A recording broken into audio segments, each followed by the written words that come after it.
4 arduous weeks, many arduous, daunting games, and finally we are here. It is the finals for the EMEA and CIS Wingman Series 8. I was going to say season again, but you are joined by myself, Talha, and HayZ, and we're very excited to get the games underway. But first of all, HayZ, how has your day been? Fantastic. I've travelled. Me too. That's pretty much it. We've just been travelling from the UK to Sweden. Pretty much. The daily commute, the weekly commute, Exactly. and now we're here. It's all coming to a little end for a short time. But we are excited to get into these games because finally we are getting the top 16 from EMEA, the top 16 from the CIS, and we are making a big mashed up salad, and we're putting them together, and we're going to see what carnage they can behold on Erangel. What are we expecting to see? We're expecting to see a lot of, I feel like, passiveness. Okay. I think, because obviously we've seen the MPL team, or sorry, the NA side of things. Also, we saw the LATAM as well, just like I think 1 week. What we saw in there was a lot of aggressive plays, whereas in the EMEA region, we haven't covered the CIS region. So I'm gonna be, I feel like we might be surprised by them coming in. Obviously, the top 16 from there. But the EMEA region, we saw them just play really passively. It wasn't like there was no sort of flashy kind of like nades and like crazy pushes and stuff. It was just like pretty sort of standard. It was like, okay, yeah. Yeah, not as crazy as the South Americans, where they like to switch seats in the middle and just spray out. But let's have a look at the schedule and the leaderboards, so you can see what teams are playing pretty much today. And this is going to be the schedule for today. Of course, there's going to be 2 days of the finals. So, yeah, there we go. We had week 1, which is Sanhok. Everyone loved that. Miramar, and then Erangel, and now we're finally here on the finals. And if I stand corrected, week 4 should be all Erangel, from my understanding. But I've learned that I am wrong on many occasions. If you didn't know, or if you're just tuning in, you want to know what on earth the Wingman is about, there's your point system. If you haven't already got that down, 10 points for a win, and then 6 for second place, and then everything else is 1 less than the predecessor, and you get 1 point for a kill. And as we like to say this over and over again, this global point system is slightly been changed for Wingman. Is very kill heavy, opposed to placements. That's it. Words. That's the one.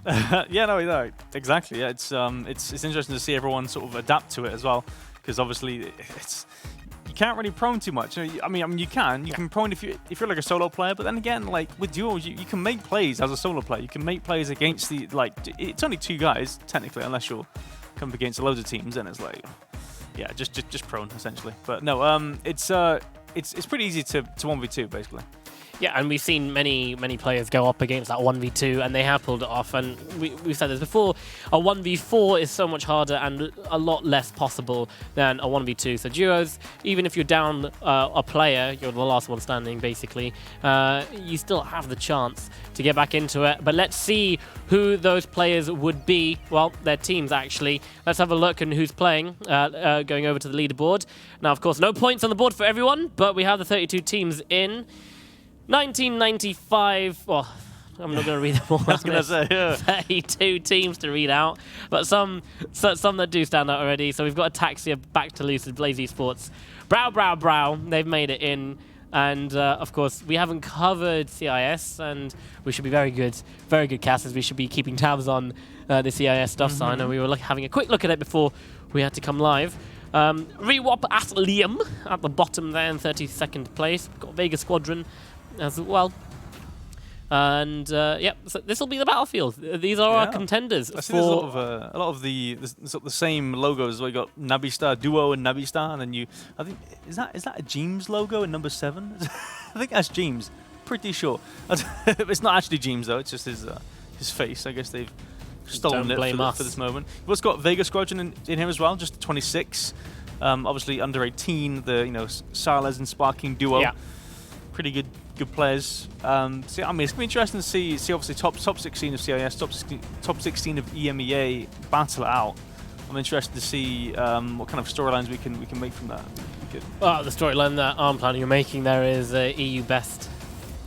I mean, technically technically CIS is EU in terms of not politically, but but in terms of like the PUBG ecosystem. So, but I mean, yeah, no, I know what you mean. Yeah, there we go. It just it's Western Europe. EU West is best. That's the one. EU West and EU East, right? Yeah. That's what we're supposed to call them, isn't it? EU West is best, and that's going to be the storyline. And I don't want to hear it any other way. No, it might just be. I mean, we know that the CIS players are actually insane at the game. They've got teams like Na'Vi, players like Pokemon Ladoy and Uber. They have come from, they've been playing the game since it came out, and they have pulled off amazing feats throughout the 2 odd years that they have been playing in the game. I remember there's one play where Na'Vi just took on a fight on the what's it called?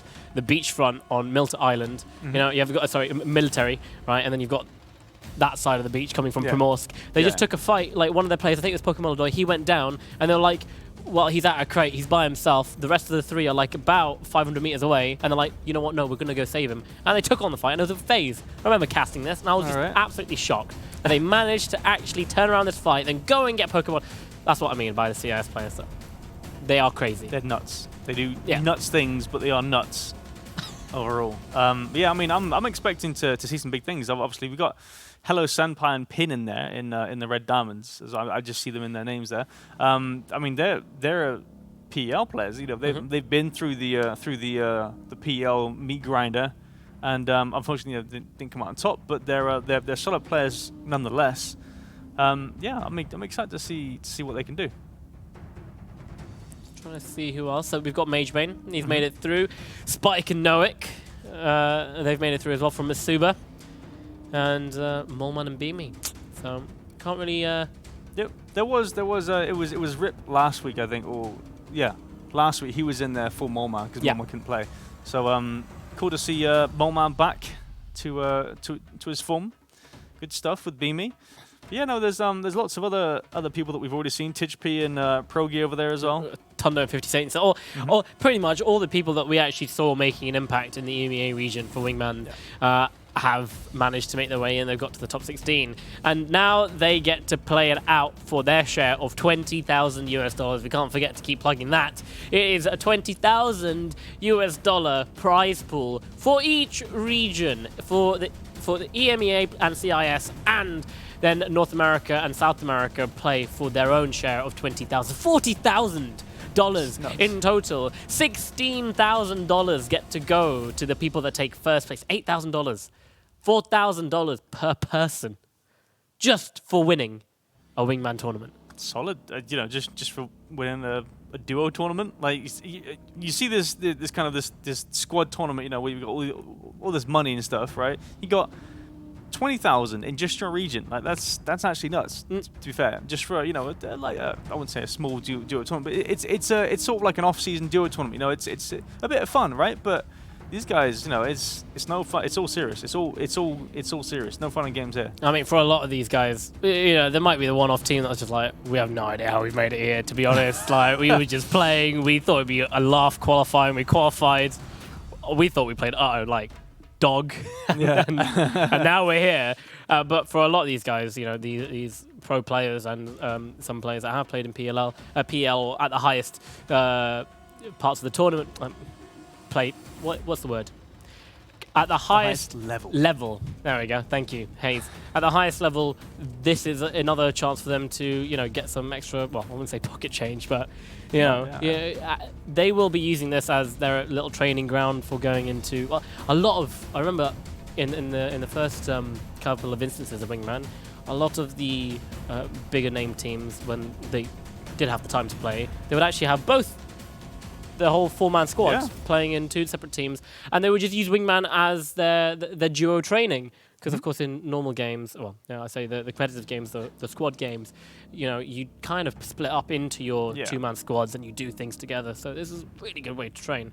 But again, it just makes it that much bit better that there is some money on the line, and it's not just some; it's quite a lot. It's quite a fair few chunk of change. I agree, yeah, but as you said, it is a fair chunk of change. So I'm sure they'll be happy to take that home. Get a new car? Yeah.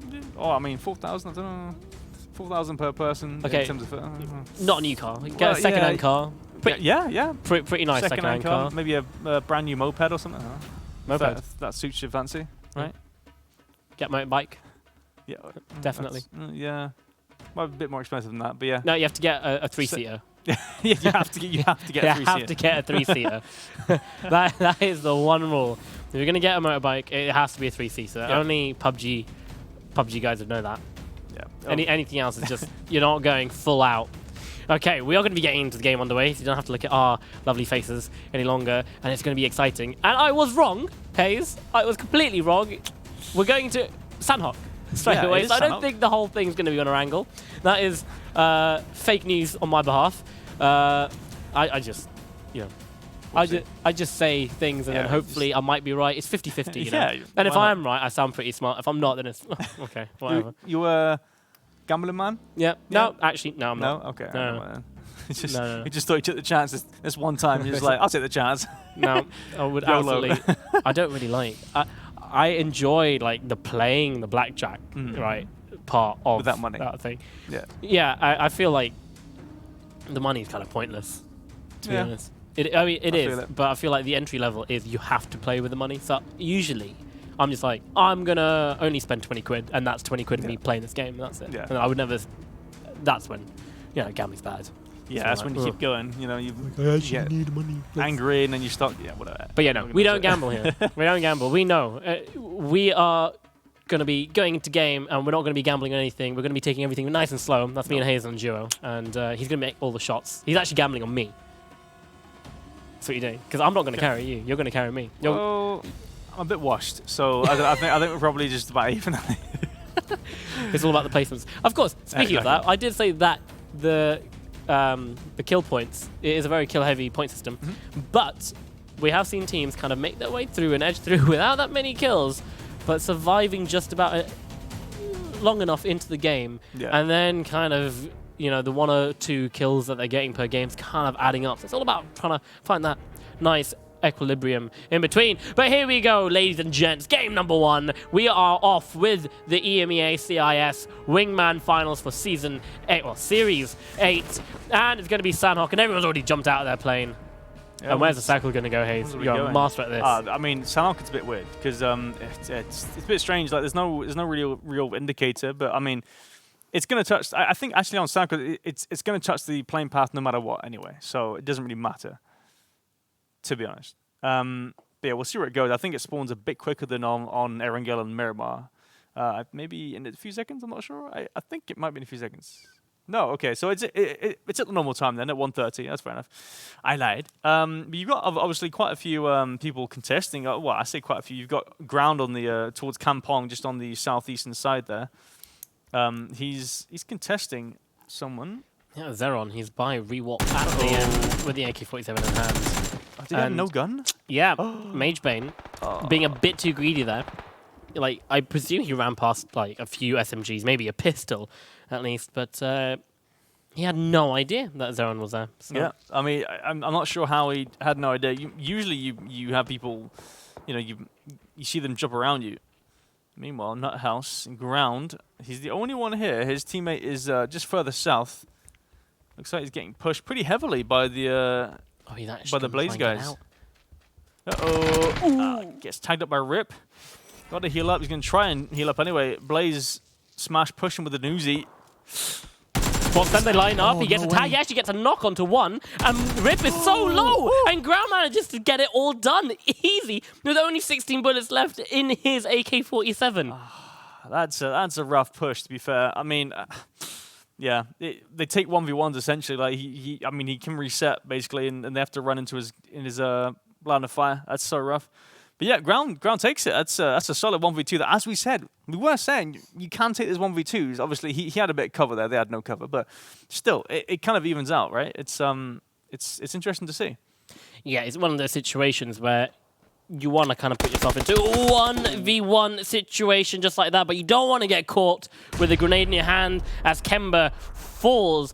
And Honor, he's going to try and get this flush out. Where is Vega? There we go. Maxazor, he's over there in boot camp. He won't be able to help Kemba at all. Don't know what Kemba was thinking trying to take on that fight.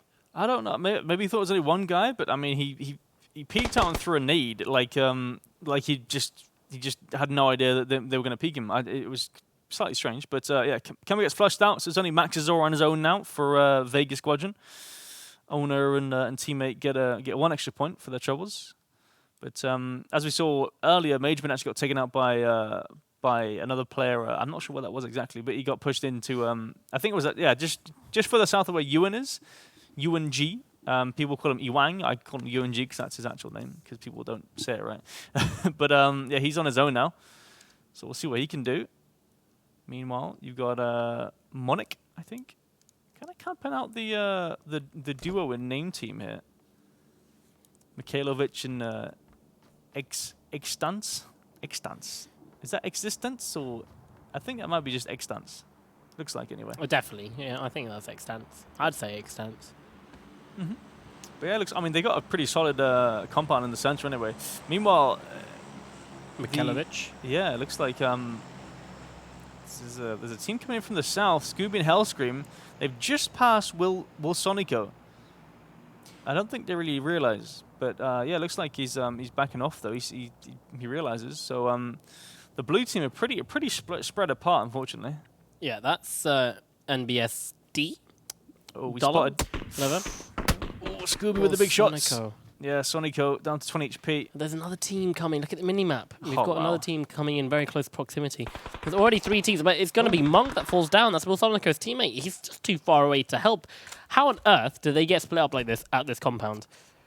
I think possibly they split looted and then pushed into that compound, and then there's obviously a team just already there. Which, yeah, it's unfortunate. Happens. Scooby just pre-firing, but trying to get some shots going. Looks like I'm not sure what happened. There's some tags coming up from onto Hellscream as well. Well, Sonica's actually stopped the push from SLT there. Zatta.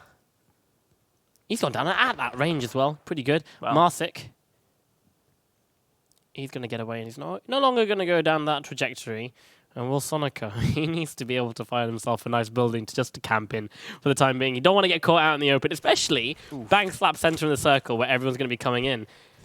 The other MBS team, however, it's going a lot better for them.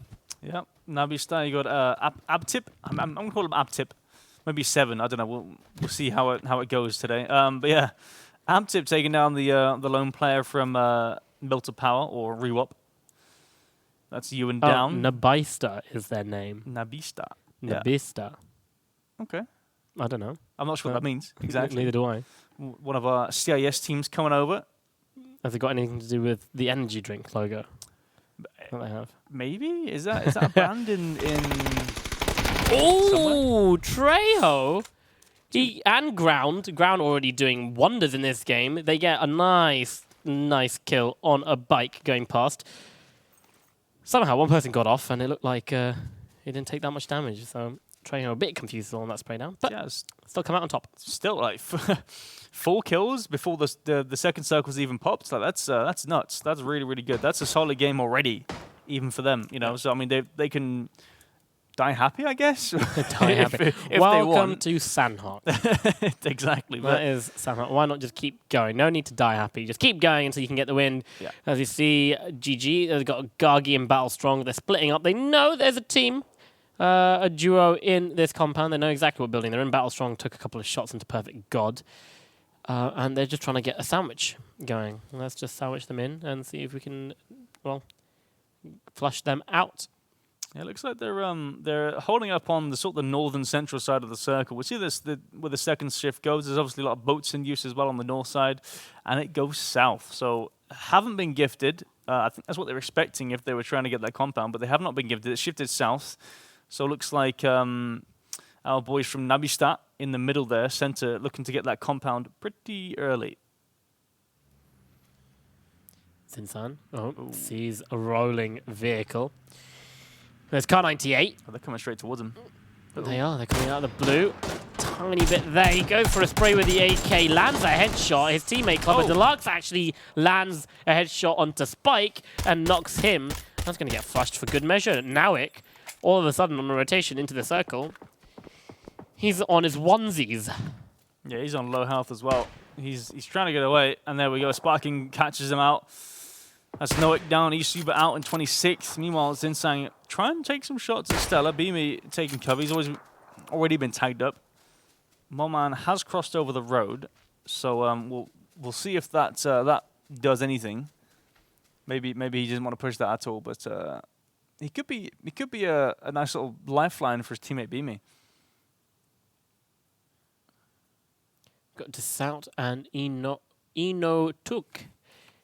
Yep. Desert as well. They have to cross the bridge coming straight in, but they've got Pin and another player waiting for them just on the Rice Hills as they come in. The circle now going to start closing. Going to be forcing players ever so close together. Paradise Resort has Tundo, Stimax, and Blink Dagger. That compound with Hellscream and Scooby still being split up by Hellscream and Scooby and Mikhailovich. And everyone else, they're kind of just staying put where they are. We saw Mythrain lose his teammate 10,000 days to, I think, one of the Nobista guys. Uh-oh. Spotted. Red Diamonds, I mean, they've jumped off, but doesn't really help them out too much. I mean, it might get them a bit further into the circle, but they've still got to cross over this open area where Hello Senpai and Pin have them pinned down, essentially. It's going to be rough. But, yeah, neither of them are in the circle yet. We have Lucarux down. Got taken, got knocked by Perfect God. Literally Perfect God is perfect nade. It's insane. That was nuts. Did it hit the tree? No, it just rolled like just round the corner, just like creeped around the corner. I couldn't even see it. Up. Yeah, it's insane. And Pin, yep, they're gonna start pinning them down. That's it. He gets knocked, and Inotuk. I'm gonna use the hill as a bit of cover, but Pin and Hello Senpai, they need to make their way into the circle soon. But I'm pretty sure they'll be happy with that knock. That should go and give them the extra point. Well, actually, no, they won't, because Inotuk, he's going to go for the res. The circle doesn't do that much damage yet. No, you're right. Yeah, he's actually resing that. So, I mean, at the most, it denies the points for him Red Diamonds here, but it could also get him. I mean, he's definitely going to be able to heal out this circle and get himself to at least 75 HP on the first aid. But it looks like they're still trying to hold them out. So even though, I mean, they know they haven't got any vehicles. So Red Diamonds can essentially just drive around wherever they want and hold these two players out. So it's essentially 2 free kills if they can get them. Yeah, 2 free kills on the western side, but the circle, it shifted to the east. It's a hard shift. And, well, we still have a few teams in there, but we have a lot of teams down there in the south that need to make their way in. It's going to be a bit of a struggle for them, especially the ones right at the back. Beamy, Moleman, still in quarrying. You're going to start making the way through onto the road once they get there, but Zinsan and Clubber Deluxe, they're not that far behind either, and they've got the high ground coming in, so they might just spot them out, and we might see Moleman and Beamy getting tagged up from the backside. Silas, what was it again? Silas, that's it, yeah, that's the one. Silas and Sparking, just a bit ahead. Mythrain actually tries to get a bit of revenge, opens up the fire onto, I think, Silas there, gets him very low as well. Can't get the knock with the grenade. I think it was like healing as he got naded, so it was like it slightly cancelled out, but still Mythrain, he's been tagged up too. Sparking on the flank on the right side. Mythrain just gone prone, which is quite smart because obviously he expects a flank or a push from a different angle, so he's just waiting. It's if he gets the surprise, Moleman he misses the shot. Sometimes it's hard to judge the Kar98 where it's going to go, but Beamy is so quick to just lay down some covering fire for his teammate. Zinsan falls to 37 HP already. Doesn't go for the heal straight away. Peeks out again. Realizes it is safe, then goes for the heal. Interesting. Very good play as well. Going to be catching out anyone that tries to peek him. Continues to shoot him like that. Because he can be like, I just hit him in the head. Why is he peeking me? What a man. Yeah, it's happened to me before as well. Yeah, you expect him not to peek so you can push around and do something else, and then they just peek and destroy you. Oh, man. Oh, wow. Whiffs the spray coming in. He wasn't ready for it. Moleman falls to Clubber Deluxe, and Beamy, he's just going to get away. Keep going. Yeah. I'm surprised there. That's unfortunate. Yeah, I mean, I think the whole issue was that he kind of ran past the door. It's so hard to track that when he's running past, and obviously, Clubber with the insta headshot as well to knock him. That was just super quick. Oh, and then we got actually Sparking finds Zinsan actually as well. So I think is that both of them out? No, yeah, that was a flush. So I think there's only one in Clubber left, along with Beamy. Yes, yeah. So Clubber and Beamy still alive on the south side there. Even things up for the fight that's about to take place between Clubber and Beamy. Clubber needs to be careful. He knows Beamy ran off this way, thanks to Zinsan giving him that information. So he needs to just be careful. Definitely spotted Beamy. He's on solo health as well. 45 HP. That's it. Insta headshot as well. Ooh, so they do win that fight technically. Spray down by Inotuk. These guys, they finally made themselves into the circle. They've been chased the entire way. And did they get a knock there? Yeah. No, well, no, it's Blink Dagger actually. Yep. So Blink Dagger is knocked and flushed out, I think. Yeah, because Stimps is the only one alive now. Meanwhile, you got Scooby, Hellscream. They're still at it at this compound. I mean, they have to leave because obviously the circle shifted again towards the east, towards Camp Bravo. Yeah. So they got a lot of movement to do, and they got to hold out Existence and Mikhailovic. Yeah, Mikhailovic. His teammate is down. Existence. He cannot get rezzed at all. Mikhailovic, you don't want to be crossing that road, but Mikhailovic needs to make a move here. He's the furthest away from the circle. He's being pushed from behind. You've got Mobsy and I think Tondo coming in. No, Tondo's actually further back. It's Mobsy and his teammate, and then we've got Tondo and then his teammate, 50 Saint, just a bit further back. This is it. Nail up in Mobsy. There we go. And they find Mikhailovic. I think he just jumped out of the building quite prematurely there. And now all these teams need to make their way into the circle. Perfect God finds 50 Saint. Speaking of which, Sparking finds Beamy, so that is Stellar out in 17th. And now Tondo needs to leave 50 Saint all by himself, knocked, and concede that point. Yeah, looks like he's going to back off. Tundo, I mean, we saw 50 Saint last week do this 360 insane spray with a 3x to win the game on Erangel. So I expect the exact same today. But I mean, he's dead, so he can't do that now. But next game, right? That's why he's here. That's why he's in the finals. Yeah. 360s. He got an insane 360, 6x, 3x, headshot, spray down. It was pretty nuts, to be fair. 1v1, yeah, let's go. Stimex, obviously last one live, as we've said. Des out, spots him out. All the big tags coming in. I don't think... that was strange. 6 HP on Stimex. Even Stimex shot the tree. He missed a shot. So it's going to be Des out. He falls. And it didn't look like, Inotuk, it was actually that healthy either. And... how do you say this name? I'm just going to say Red Bull. OG. Oh yeah, it's the it's what TM. It's their TMT. TMT. They actually take out Nailep and Mobsy, and they make their way into the top 13, pushing into the circle. Yet, it's not bad stuff. They do win their fight. So, I mean, if you look at Silas and Sparking just on the south side, they have a pretty free edge themselves. Obviously, you got Progi and Titchby just coming from Camp Bravo on the east. They've got to come in as well. Uh-oh, Tundo down to the circle. He doesn't know to spray out. Tundo, he was looking at both of them. He didn't get a spray down on either one. He actually goes for Scooby, the person that's furthest away, and whiffs a few of the shots. You can't be doing that. No, can't with those shots. I mean, I think he got confused by the blue zone. It's so hard to spot people through the blue as well, which is I mean, it makes sense if you're outside the blue. It's harder and harder to spot people. But meanwhile, Zero and Perfect God, they're coming over. They want a third pie. They want a piece of the pie. But I mean, they'll be coming into a pretty fair fight, to be fair. Scooby holding the flank, gets a spray down. Perfect God. He's in front of his teammate. He needs to try and make some moves for Zerong, and he does make some moves. He gets the first knock. Scooby going to be scrawling. He's going to be crawling back to his teammate. Might give away Hellscream's position, but it doesn't matter for Perfect God. He's going to keep pushing. Get the flush.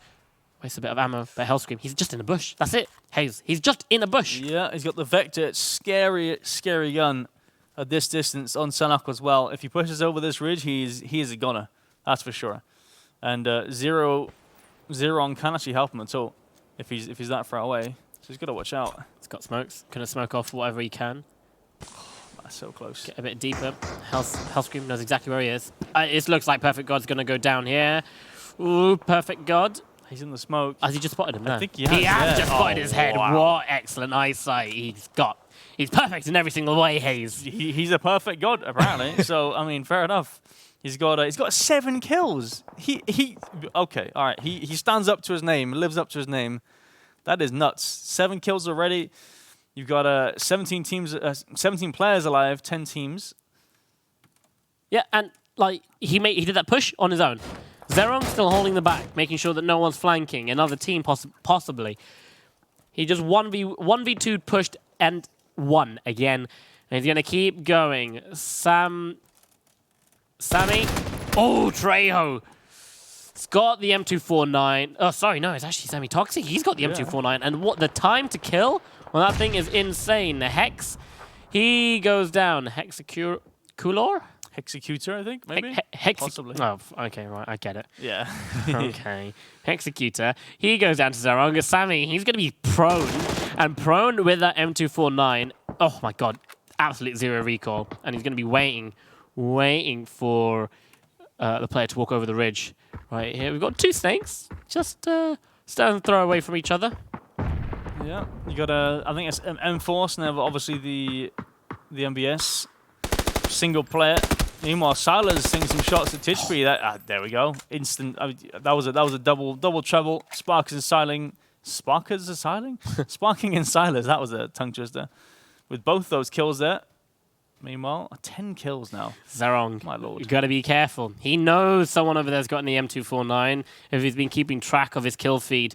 But now both of him and Perfect God need to be very careful going in. And oh my God, the QBZ is insane with the 6X. Yeah. And all the attachments as well.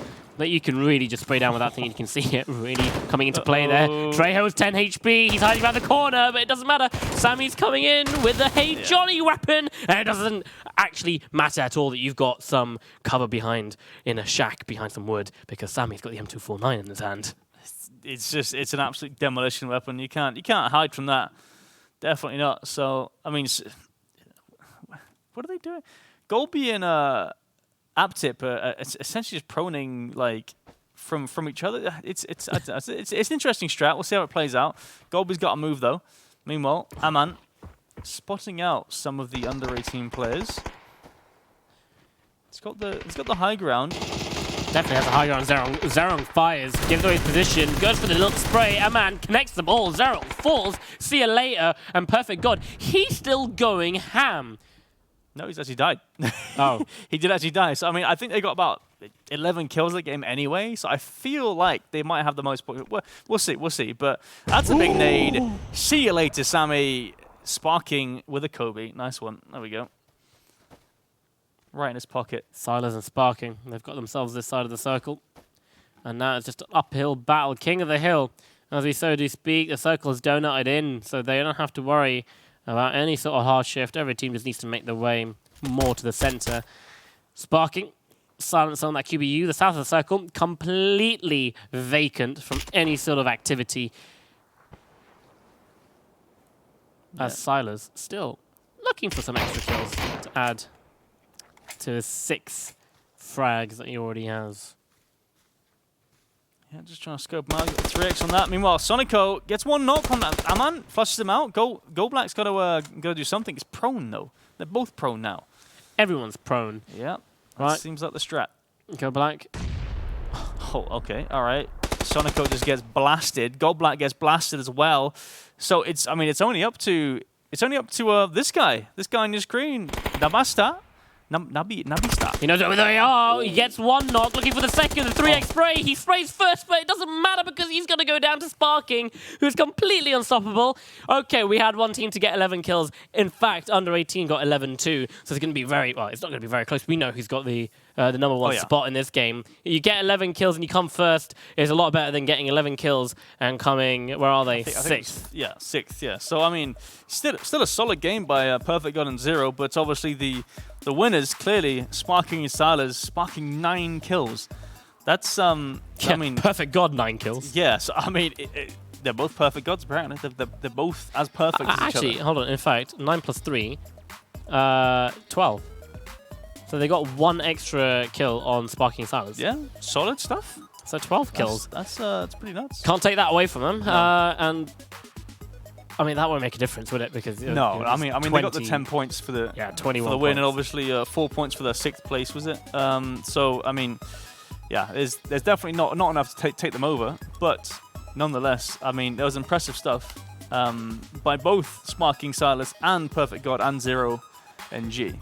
I mean, it's fair to say amazing stuff for the first game going in from a lot of the players. Ground, first of all, getting the double kill with hardly any bullets in his AK-47. 1v2, we said it was possible. It's a lot easier, and he showed us straight away with the first blood going into it. Also, a lot of comeback. Well, I'm not going to say combat mechanics in the game. I mean, a lot of combat kind of fights that happen there. Hey, there you go. There's ground.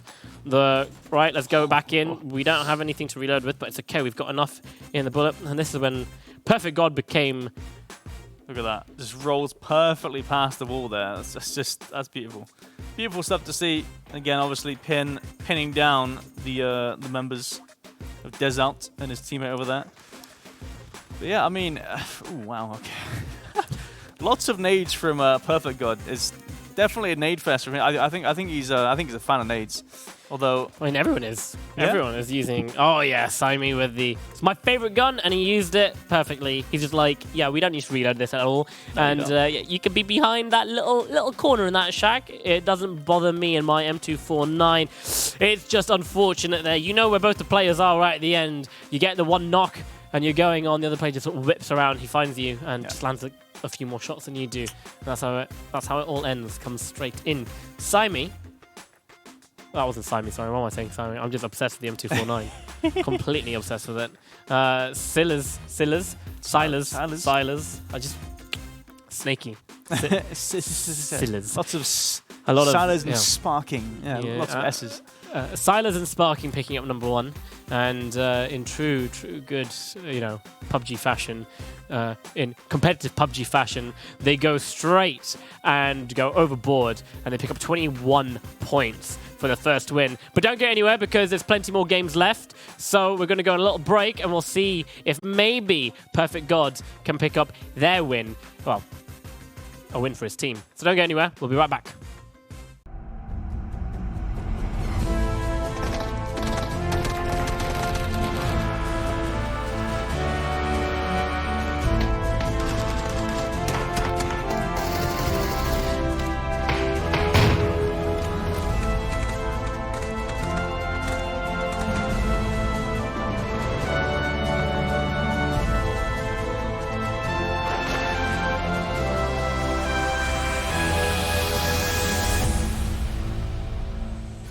That's right, indeed. You saw it on your screens. If you haven't already got it, go into game and get it. It's a FaZe Clan Pan. And our winners here at the GLL Grand Slam. And, well, right, what better place to put your logo other than the very iconic PUBG Pan. So, log in and get that pan. Nice and easy to get, and you can flex on all those... Yeah, all those players. Actually, now on the test servers, you can throw pans. You can throw any melee weapon you want. You kill people with throwing, but you throw pans. It's insane. I was killed by Barris testing the test servers with his pan. I got knocked and he ran over and threw his pan at me. It was unreal. So I mean, yeah, you get the pan. You can throw FaZe Clan at them. Just throw FaZe. Throw Uber, Fuzzface, Mexi, IC. Right, let's see who might be throwing the games today. Definitely in the leaderboard. You like that? You like that little transition? That was good, yeah. Under 18, that is your boys Silas and Sparking. Sorry, Silas and Sparking. I even had it in my head. They took number 1 place for 21 points. Sentimat? TNT, right? That's it. Is it TST? That team, Perfect God and his teammate came second, 16 points there. 4 points for placement, but they got 12 kills, so that puts them in a nice, solid first place. And everyone else going straight down. Right now, this is game number 1, so you can tell where the standings are, and the standings are pretty much that from what you can see on your screen. So accumulate all the points you want. It's only been 1 game. But we have quite a lot of teams down from the 23rd, 22nd actually, 21 actually, I can't read properly. From 21 to 32, that's nearly half the lobby getting 0 points, HayZ. Yeah, that's not good if you're Blaze. We've seen Blaze frag out. We've seen them go crazy, but apparently that last game wasn't so crazy. No, not at all. But we're back onto nice, lovely Erangel. We are back into the Russian peninsula. Well, is it a peninsula, really? But it's going to be game number 2. The finals are still underway. We've got 2 days. This is day number 1. Day number 2 is going to be tomorrow. And, of course, we have had scheduling issues. So we've actually played the NA South American one yesterday, thanks to Toby being able to do it from home. And we will finish that off on the weekend. So definitely stick around and tune in for that. But Erangel, a nice playing path, kind of covering everything, well, the main parts apart from Georgia Pole. Yeah, it's like straight through the middle from the southwest and northeast. Yeah, I mean, as you said, people can't really get to Georgia Pole or even Milton Power side, really, unless they take vehicles. This isn't what you want to see. Man, he's in a rough spot. Cash got his number. Ooh. You know, his teammate's number as well. That was close. Stimex. Yep. Yeah, run him over for good measure. There we go. Why are you punching him, bro? There we go. Just run him over. Saves time. Stop wasting time, yeah. Precisely. And they're going to go across and... Oh, baby. Oh, baby. We're looking at a military circle as Moleman gets completely beamed by Silas after taking a couple of shots at his teammate. Beamy, where are you, my buddy? My pal? Where are you? You are going to try and stop him from getting across the street, but no, it's too late. Silas, he's made his way across the street. Sparking's down too, so it's a 1v1 effectively. But Moleman, he's less in cover as Sparking is, and Beamy doesn't really have anything. Oh, this could be good. Oh, the shots come in. Salah's so low health there. 9 HP, you saw that? Yeah, Moleman caught out. It was Sparking actually that ran out into the little dip there. Moleman caught him out, but was then caught out outside of cover. So he's still down. Looks like Beamy's got himself a hollow sight instead of the iron sight. Never really want iron sight. Oh, wow. Nawik. Instant knock. Oh, wait. What? Excuse me? He got both of them? Oh, that's insane. A 2x. Barrel spray. Barrel spray. There's no way, dude. He actually just did both of them. Wow. Okay. He made it look so easy, like he's done it before. He's just like, bam, bam, bam, done. Bam, bam, bam, done. Half of one mag. That was insane. That was absolutely nuts. Fair play. Looks like he's got his teammate up. Moleman is alive and kicking. Beamy's trying off some shots. Silas is trying to get his own teammate up. Sparking, he's on a slither of HP. This nade. Oh, no. This could be big.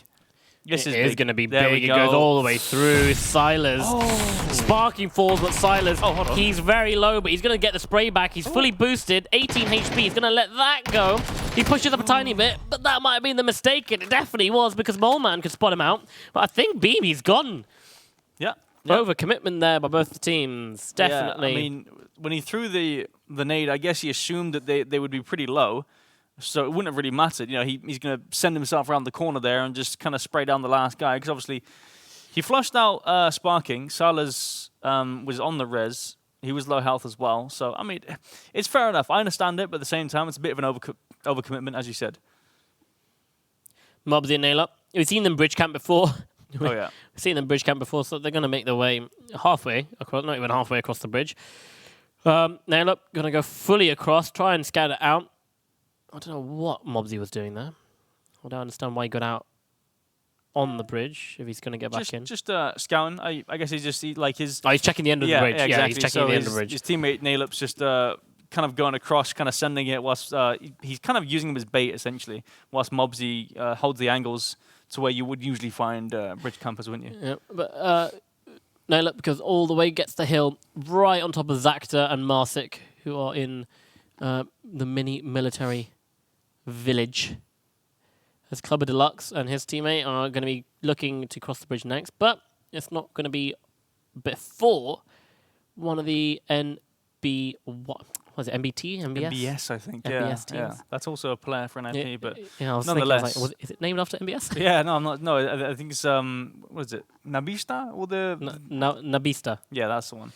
Right, let's write that down. Yeah, just to make sure. But Nabista. looks like they might be getting camped. I mean, Mobsy's on the I guess coming on for the left side of the bridge here. This could be big. We've seen the AK-47 and the barrel counterpart do wonders as Mobsy lands a headshot. He's going to go for the spray. He finds one. It's going to be at tip.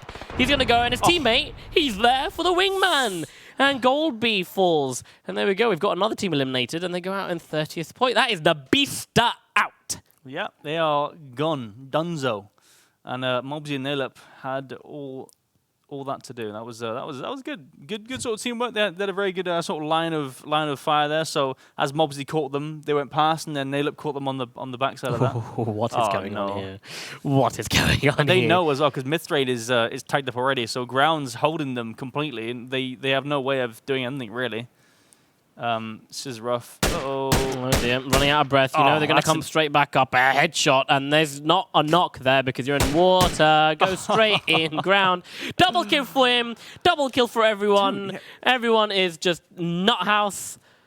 Everyone's just going to go ham with double kills. What is this with Ground getting double kills? Start of the game. That's just insane. Like he just continuously. I mean, I would say it's a 1v2, but in the sense they weren't, they couldn't really fight back, could they? But still, meanwhile, M4 Tyrese taking some shots at Hellscream passing by. Same with BA as well. Oh, that's on fire. That's Hellscream. You gotta watch out because that is not a transformer. That is definitely a near blown up vehicle. So good there. Okay. It is a near blown up vehicle. I mean, it is on fire, and to be honest, that should just be exploding right now. In real life, if anything's on fire and it's a combustion engine, then it will just go boom very quickly as Kemba finds Tishpi, but falls to Proggy. So it's a 1-for-1 trade, and Maxazor is far too late on the trigger there, far too late on the eyesight, seeing where the team, where the other player was, and he falls. And Proggy, he can heal up and find Tishpi. And Vega Squadron, not a great first 2 games for them. Perfect God. Show us the perfection that you're made of. Yeah, they're in the blue so far. For thou made everyone else in your image. we are mere mortals compared to this man. He has many leather-bound books. Meanwhile, he's just pushing this. Obviously, I think he's the only one that's outside. Apart from the guys on the western side and the boats. They're all going for boats. Meanwhile, you got BA, British Airways, trying to take some shots at the pretty far members of Hellscream and Scooby, just over there on the cliffs. But nothing to come of that, really. I think they're all trying to find boats, but I think they'll find there is none around them. Apart from Ground, the one that Ground's holding just on the edge of what we call shark fin. But and the good thing is for Hellscream and Scooby, if the circle does shift, they're not anywhere near any boat spawns there, but if the circle does shift, they do have the shortest swimming time where they're positioning themselves. There's a little bit of a lip that comes out from Military Island, and they've got the cliff that they can just charge off and get a good run-up speed in their vehicles and close that gap a bit. Rip and smash. They're not ripping and smashing anything other than other than their health bars at the moment, staying out quite a long time in the bloom. There's no boat nearby for them either.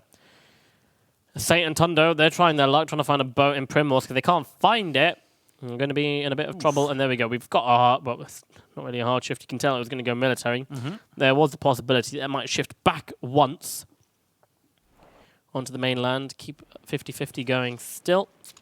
Yeah, that's a solid shift. Definitely not happening. Unknown Knights are going to find themselves in a bit of trouble next to Samey and Executor, who comes in at the right moment and saves Samey with a little bit of a spray. No, it's down to Cesarius, who's a bit further back as Rikes gets flushed out. Now you're on your solo. You just got to get out of there, my dude, buddy, pal. Yeah, Cesarius is. I mean, he's in a rough spot now because I mean they have the whole ridge around him, so if he tries to get away, it's going to be so tough. He's not got much in terms of cover. There's only a few trees around, maybe even a rock or two. But apart from that, he's in a pretty rough spot for sure. And that's the blue as well. So he's got lots to worry about, that's for sure.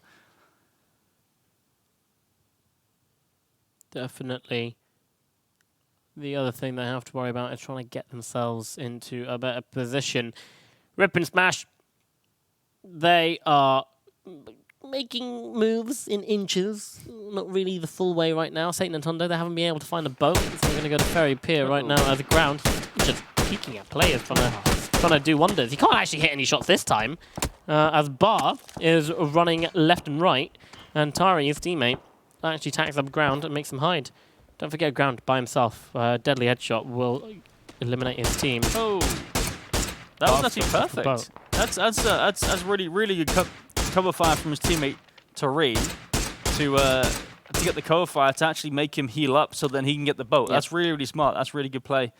So unfortunately though, Tari is now stuck on the other side. So even though BA's got the boat, I mean, maybe he can cross back over and help him, but I honestly don't think that's even possible. I think Tari's got to try and make his own way over somehow.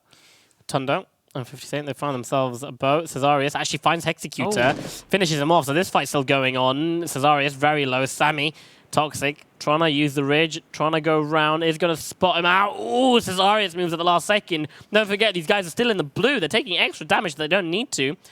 And Cesarius needs to heal up fully before taking on this fight, but he is just dancing around this tree, the grenade's in the hand. He's going to be cooking you. Throws it straight over. Sammy's forced to come up over the ridge, and now the fight is kind of even, but Sammy waits for the peak and takes out, and there we go. Knights eliminated. That's solid work from Sammy there. I mean, I thought Cesarius nearly had that, to be fair. That was interesting, to say the least. But now, I mean, I'm not sure what he's going to do because I doubt they have many meds. They've been in the blue for quite some time. So, I mean, the bridge is clear, so he can cross the bridge perfectly fine if he's got a vehicle. I imagine he probably does. So, yeah, I mean, we'll see if he can get in. I think he should be able to. Meanwhile, though, there's loads of teams in the blue. There's tons of teams in the blue, especially on the western sort of bridge.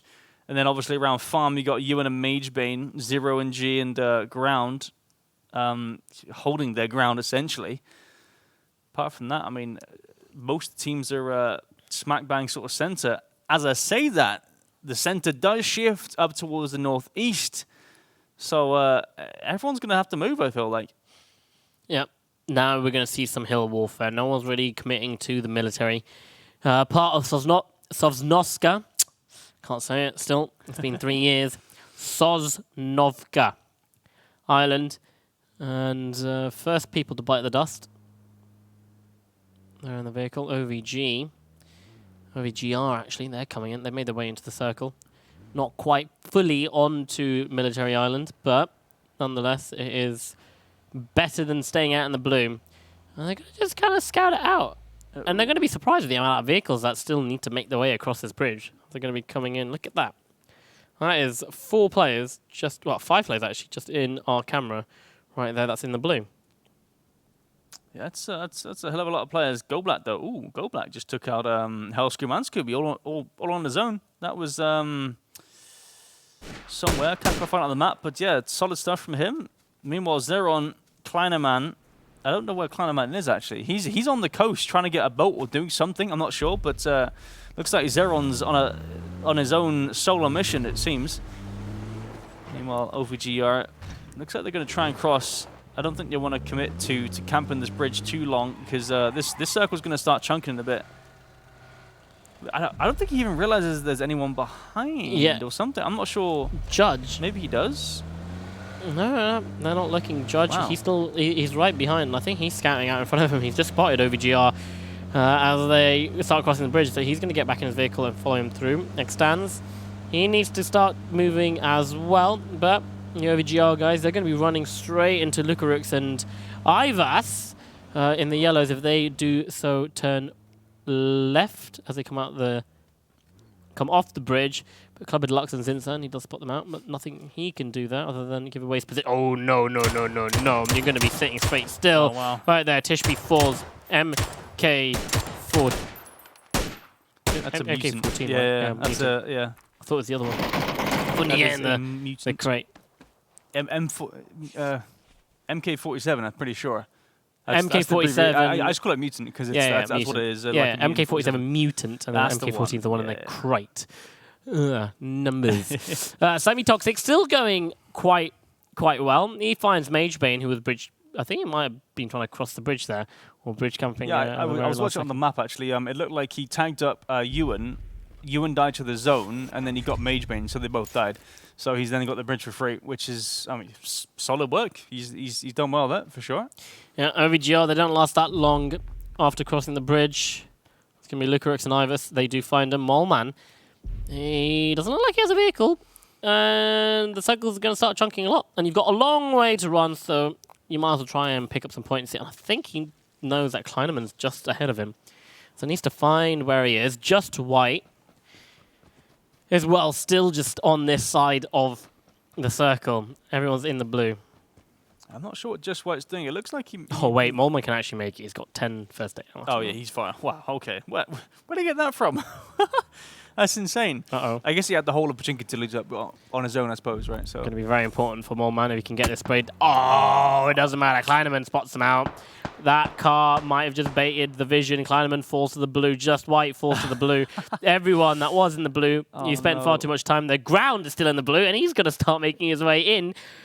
Don't blame us eliminating 17th place. Gargi's going for an insane spray. He lands some shots.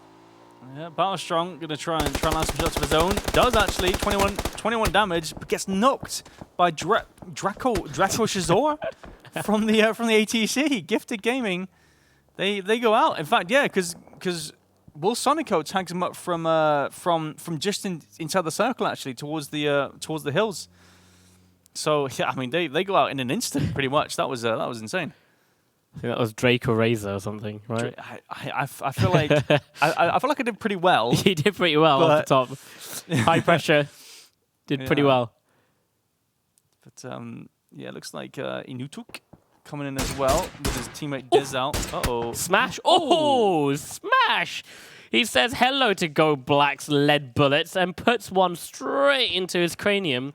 And Go Black, I'm not too sure if that's actually going to reach over the windowsill there. It should do if he doesn't lean. He should be okay. But he obviously knows exactly where he is. Yeah, just spotted his gun on the corner as well. Oh, spots him moving. I mean, that smoke's a pretty solid smoke line. That's a really good smoke line actually. That's a solid smoke line. They get away. Smash and Rip can move up the hill. So it means that, I mean, Rip and Smash have actually the advantage here. Because Go Black's obviously on the other side of the road. He's got to move over on this next shift, so he's pretty much dead to rights.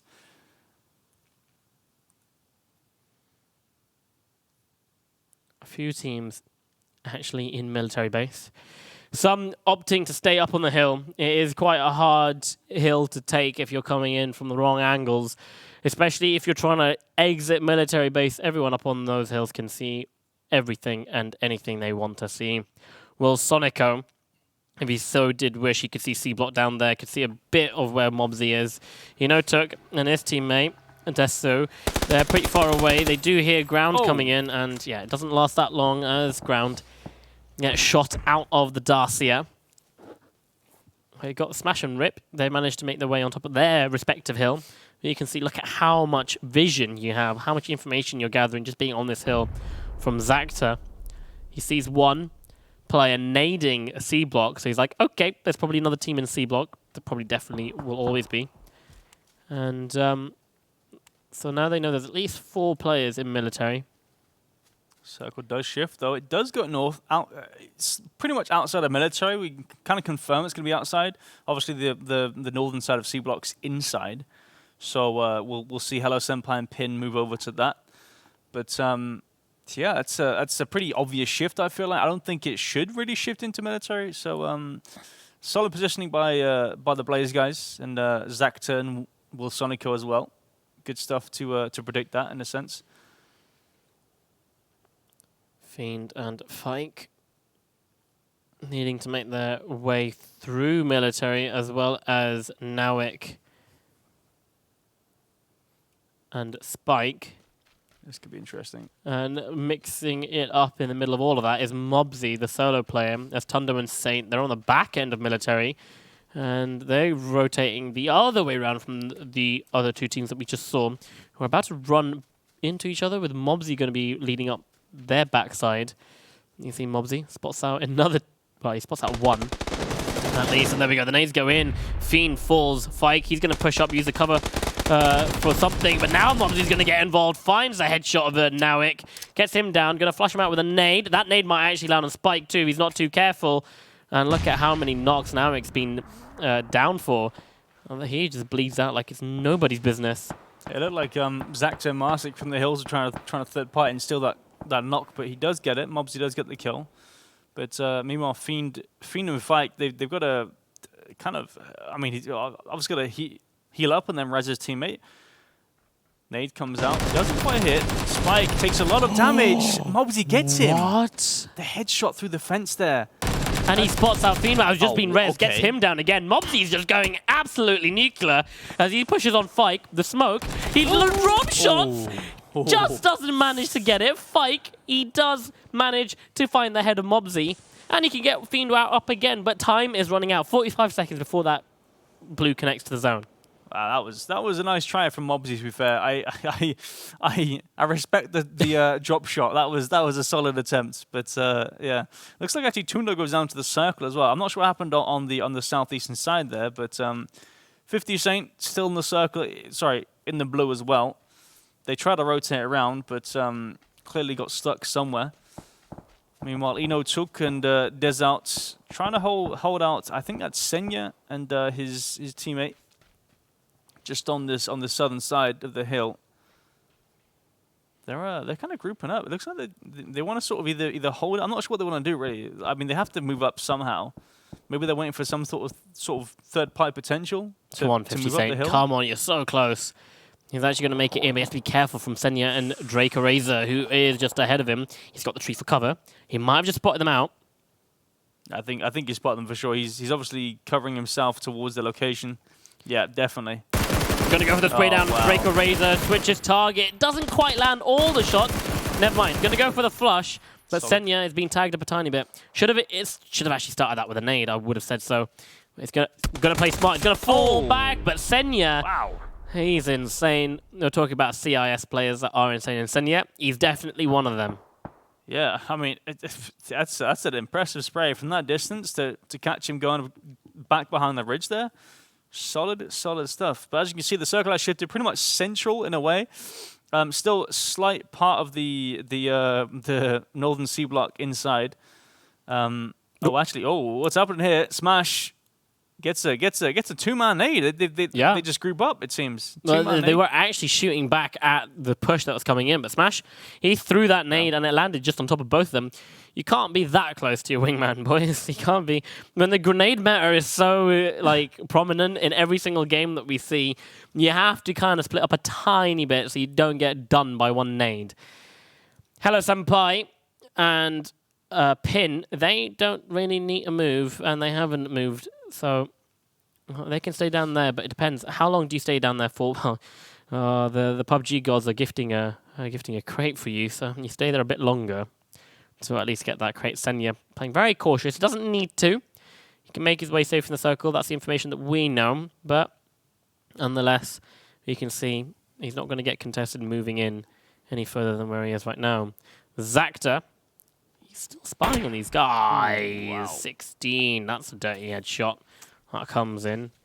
Well, that's going to be a helmet. That's going to be very wrecked going into the final stages of the game. They catch the bullet in his face. As you see the crits coming in, there's one pretty much center circle, so I imagine maybe even Zactor and Master will get that one. Hello Senpai and Pin might get this one just towards the south. But I mean, after that, they haven't really got much to work with here. Like I hope English. I hope they got smokes, because that is a rough crossing for sure. MT49 as well. Best gun in the game. That was an AUG, wasn't it? I saw an M249. Wait, what? What did I swear I saw an AUG. I swear I saw an M249. What? Oh, that's the AUG. Okay, oh, that's the AUG. And I'm guessing the other one's M249. I don't know. I'm sure the observers will let us know unless I was seeing things. Okay. Circle does shift south. Hello Senpai and Pin. Guess what they can do? They can move out to the fence. They don't really need to start contesting that hill.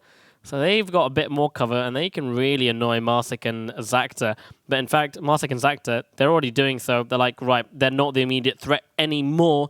The immediate threat is going to be coming up behind us. There's Ivers. Well, it's only one guy. As Rip and Smash, they're going to start rotating around the eastern side of the circle, straight towards Senya. Yeah, Senya's still going to move in. The circle will be closing momentarily. Smash and Rip have their free side. Ivers has got to move in as well. I imagine what he'll do is just stick to the edge. Maybe even like prone it in just a bit. But it's going to shift in about a second here. There we go. So he starts moving. Same with Senya as well. Looks like Pin and Hello Senpai have got to make a move too. They could probably prone on that little fence there. We'll see what they do. Smash. Spotted out Senya. Not going to take the shot. Looking for the teammate. Playing smart, but Senya doesn't have one, unfortunately for him. And he's going to make his way into the circle. There is a bit of a valley there, and a lot of... Oh, wow, he's actually spotted him through the leaves of the tree. Insane. And Smash, he knows he hasn't been spotted yet, so he can get into a good position here and try and get this extra point. That seems just to be sitting there. Senya has no idea. As the shots do open, Senya again doesn't... Well, he doesn't die, but it's going to be Marsik that spots him out from afar. And nice and easy. Gets a shot, lands a headshot at the last bullet before turning away. Was that on Hello Senpai? Yeah, it was on Hello Senpai as well. Solid shots. Does look like they do have smokes. Looks like Pin's going to get the crate as well. In fact, actually, no. Hello Senpai got a Mark 14 from somewhere else. I'm not sure where that was. So they both got crate weapons, both level 3 as well, I imagine. So that's going to be a pretty tough fight to take. Looks like Hello Senpai's actually gotten up to across the road up to the hill towards the Blaze guys. Pin stayed there far too long. His smokes have expired. Let's hope they have some more to help him. You can just see the silencer at the end of his SLR. He's going to take a peek above, show off his level 3 helmet, as Zacta does ping him a little bit. Ivas still in the circle, still holding strong. No one's pushing you guys. Scandal team, Zacta, being very paranoid about his backside. Yeah, he's just got to watch out. Obviously, I mean, I would assume that Marsik would take this fight and Zacta would watch their backside. But I don't think anyone's going to push them unless there's a knock on both ways, essentially. Smash, though, takes some shots at Hello Senpai. He's got to back off. Nades land. Oh, well, that looks good, to be fair. It would have been good if he didn't move, but he did. So heel comes out. Pin getting pinned down himself. Yeah, not that great. You really need Hello Senpai to try and get into a position where you can help. Throw some extra smokes. I don't think that's going to happen. He's just going to Hail Mary run for it. And this time, Pin, he's going to escape. Zacta's going to push out more into the open, miss all of his shots. Wow. Manages to make it behind cover just before falling. And is still in vision right there. And he's going to fall. Get flushed out. Zacta, Scandal team. They're still a duo. So is Smash and Rip. And the rest, Hello Senpai and Ivers, are your solos. It's a good nade. It's close. Not close enough. Yeah, Gonna go for another one. That's actually not too bad. Yeah, I mean, they are on the high ground, so nades can go further as I say that. Wow. That is a face I pulled right there. That Shrek face. Solid logo as well. Now they're expecting the flank. They're expecting the push. He pre-nades that rock just in case. I was smart sort of a pre-nade. You never know who could be on the on that rock waiting. Directly on the K. On the dot. So Smash and Rip have a pretty solid spot, but they're not. They don't have the high ground. They're down below. This is it's. I mean, I say it's rough. It's not too bad because they can surprise them. Ivers. It just depends if Ivers. If Ivers chimes in, they could easily third party this. Ivers is got a big chance to spoil here. That's a very far nade. It goes a bit too far for Smash, but lands next to Rip. But Rip, he's been protected by a rock. Look at the angle of this hill. These nades are going to be hard to actually get accurately. Doesn't matter, because Smash just says, yeah, you can say one thing, but I'm going to prove you wrong again. And the second nade just blows up in front of Marsic. It just rolls perfectly. And now, just like that, Zacta, he's the last one remaining, with Iris right behind him. BLZ. Blaze. Woo! They're on fire. Zacta goes for a spray down the hill. He's got the high ground. He can do what he wants. He does. He finds the head of Smash. Where's Rip? Making it... What, he's trying to get the flush? Won't be able to. There's a smoke down. Has to be careful. Ivers, he's still behind. He's got himself the crate weapon, the AUG that's up there. Rip. Gets spotted out. Gonna get sprayed. Gets tagged down to 50 HP. Zacta being aggressive. Gonna push out. Needs to confirm this kill. Smash. He is still knocked. He could be giving valuable information here that he's pushing. The footstep sounds can be heard. Going to go for the flush. Very greedy from Zacta, but Rip, he's got a nade in his hand. He's going to try and do the same. The nade lands right next to Zacta, and it gets him. Goodbye. See you later. And now it's Rip versus Ivers. And I might just go towards Ivers here, HayZ. I mean, he's got the advantage in terms of the dot as well as the high ground. So Rip's got to push up. He's only got 1 kill to his name. Smash with 4. Oh, Lord. Look at the angle. But the problem here is that Rip will actually see the head of Ivers if he peeks over first. It's a that is true. Valiant attempt there by Blaze. Let's just throw hills. Blue zone. You don't want to be doing that. He's taking a lot of damage. He's at 60 HP now. Rip trying to throw up some nades. He obviously knows. Ivers can see the trajectory of it. Doesn't quite spot the player though. There we go. And he goes down. Rip. That's back to Lucid, 5 kills and the win. 15 points for them. Very interesting logo as well. Love to see it though. I wonder who that man is. It might be one of them. I really hope it was one of them. Yeah, solid stuff. That 5 kills for back to Lucid. However, it is 5 kills as well for Blaze coming in with Smash getting pretty much all of them. Marsic and Zacta, they were up on that hill a very long time, but they only managed to get 4 kills. Still quite good for the top 3. 5-5-4. With those extra 10, 6, and 5 points that you're going to be getting. Pin and Hello Senpai. They did, in fact, get pinned down. They're 3 points there. But Senya managed to get an insane spray down, but he couldn't convert that into anything else going into the final stages of the game. But what an insane game we had. Early game shenanigans leading into a military circle, which we all love to see, because it forces players to really, really test their mettle and see what we can do. What was it? Mobsy being able to... Mobsy and Nailup getting a double spray down. That's right, on the bridge. Who was the guy that got the barrel spray down at the start? That was... it's right onto my tongue. Yeah, I try to write it down, but all I've got is... gas station. At the gas station. All I've got is double kill by ground and double kill with... Ground, no. Was it ground? I'm not... No. Ground was at the boat. Yeah, on the boat. We'll see it probably here anyway. We'll see it in the thing, but yeah, there we go. Nawik. I was going to say, one of the super guys. Wow, that's nuts. And like, with a vehicle going from left to right, you've got to be able to just kind of get it all right. And especially the angle that he was, that vehicle, within another second, would have been out of his vision, out completely. There we go, more double kills for everyone. And just white. He stayed there for a while. Oof. Solid 2x spray. Some more 2x sprays coming out. Took with that one. Okay. This was the play from Mobsy. Yeah, this was a solid play. I'm kind of upset he didn't get the drop shot, because that would have been insane. Nuts. Would have been absolutely nuts. It's brow. We saw them like completely kicking butt in week number 2 and I think week number 1. Well, I didn't do week number 1, so actually no, I did. I just missed the first couple of games because my plane was a bit delayed. What? Wow. So sometimes we get to see some kills that we did definitely miss here. Yeah. Thank you very much for the observers for catching these that we missed. Solid stuff. And the Mr. Highlight Man. Mr. Highlight Man. Yeah. Sat in the corner spinning his wheel. What doing insane the highlights. What an insane nade. It rolls down perfectly. I think it was already in range regardless, but still, you know you're on the hill. You've got a smoke in front of you. You're just taking wild guesses as well where the player is with that nade. But you know you're on that hill, so you're going to throw it a bit up, so it rolls down a tiny bit. And you use the elevation and everything to your advantage. It's PUBG. You got to... was it improvise, overcome, and adapt? Adapt, improvise. No, wait.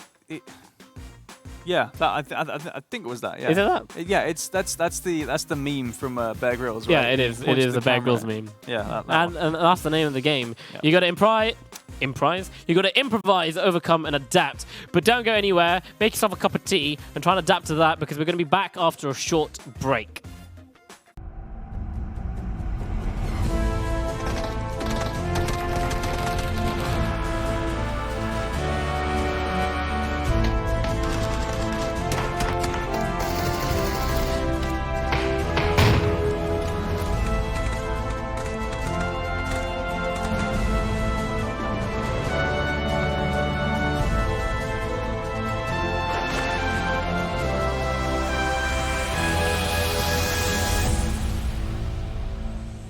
It is the halfway point. Well, it will be as soon as we finish the next game that's coming up. 3 games in so far. And, well, the last game won by Lucid. Is it Lucid? Back to Lucid. I was going to say, I was trying to get a Lucid Dreaming joke up in my head, but it just mixed it up with Back to Lucid. What a great finish for them, having 1 player only, Ivas, being able to just clutch it out at the last moment. Not a lot of kills. What was it? It was 5, right? Yes. So 5 and 4. So let's have a look at the scores and let's see what that's done to the overall scores. Regardless, I really don't think anyone can topple the insane Sandhawk game that we have with the 21 points at the moment. Back to Luther with 15 points there for their win. And Blaze Esports, they did get 5 kills as well, but not enough placement points. They got the best that they probably could there. 11 points. And Scandal Team, 9 points in total with 5 placement points. So 4 kills. Not bad. Looking down at the bottom, a lot less teams, actually. A lot more teams getting those points, 1 point all around. And I think that just gives itself to the nature of a military circle where you just have carnage going across, trying to get across that bridge. But let's see the overall leaderboard after game number 2. Under 18, still up there, 22 points. 3, 4, 5 points ahead, still by TNT and what is it? TST. I think it's TMT. Pretty sure. TMT. Yeah.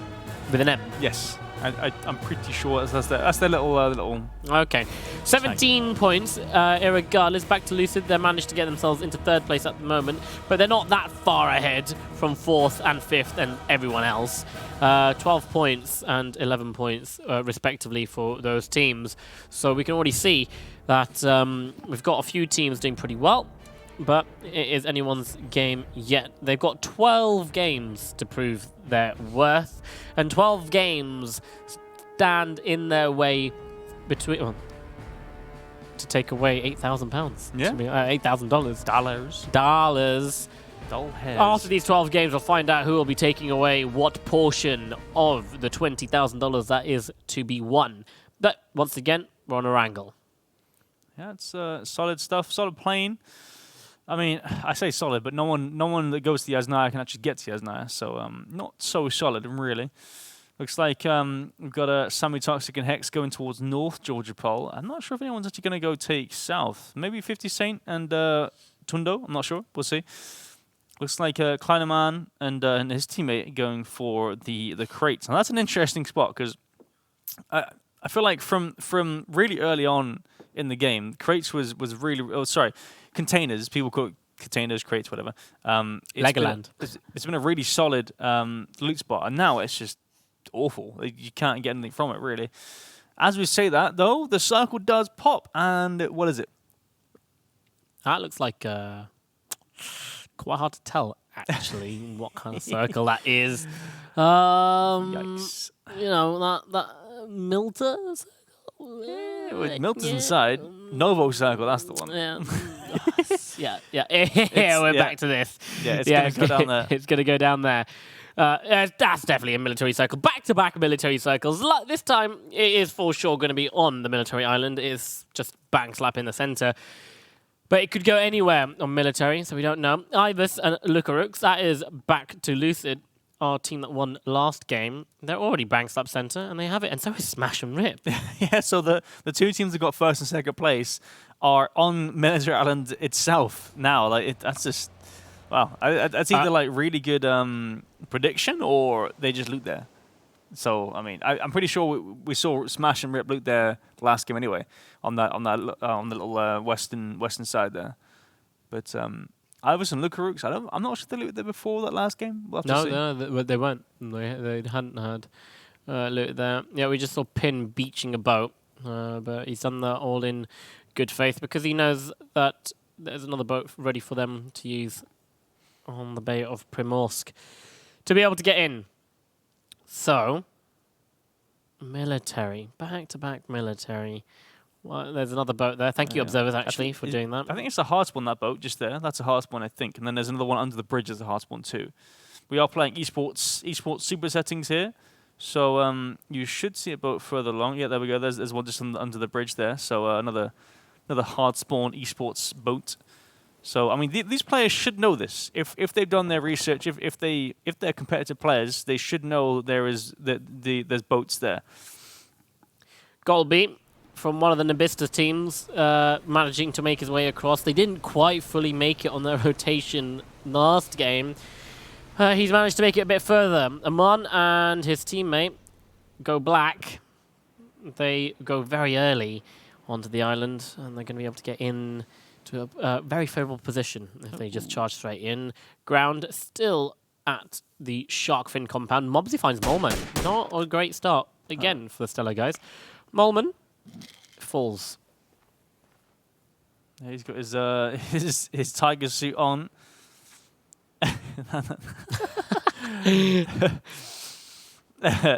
Interesting. But yeah, Mobsy does take him down. Yeah, very excited to be dead. I was going to see. You said it. But yeah, Beamy is on his own now. He's in the compound just further northwest. Looks like Magebane and Ewan, though, trying to actually cross the bridge early this time. Last time they got stuck out on the eastern bridge. So it looks like they're going to try and go for a boat. Maybe even that hard spot. I'm not sure. Looks like they're trying to pull up. I'm not sure what they're going to try and do. We'll have to see. Here we go. Oh, yeah, they're pulling up. Oh dear, headshot. Nice. Mistakes were definitely made. Not really mistakes, but things were misjudged there by Mobsy. Well, not by Mobsy, by Ewan. And Mobsy kind of might... No, he doesn't actually know that Ewing's teammate is not that far away. Magebane, he's in the glass building.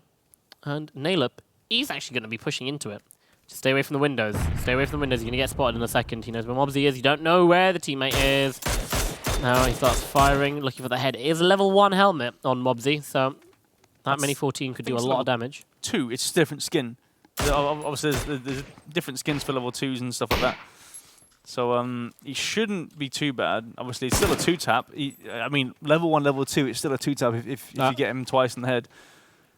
But, oh, actually, Hellscream's got an angle on to Mobsy and Nailup here. Well, this could be rough. The third party is going to come in. The kills aren't clean, though. They're not clean. He'll be able to get 1 knock at the moment. But look at that shot. It's such a hard shot. And you know that even if you get the knock there, you're not going to be able to get the flush. Scooby, he's aiming as well. Oh, standing still. It's so tempting. It's so tempting. The head is right there. They go for it. Boom. Straight away. And the headshot onto Mobsy as well. He gets him. What? He gets him. Hellscream. He needs to get away. 18 HP. Manages to survive. Oh, dear. Mobsy and Nailup.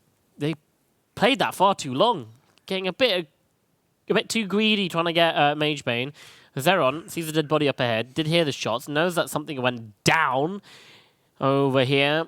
And he's going to try and make his assumption on whether or not it is safe to cross. And the assumption is it probably really isn't. Yeah, look at the cluster on that on the western bridge.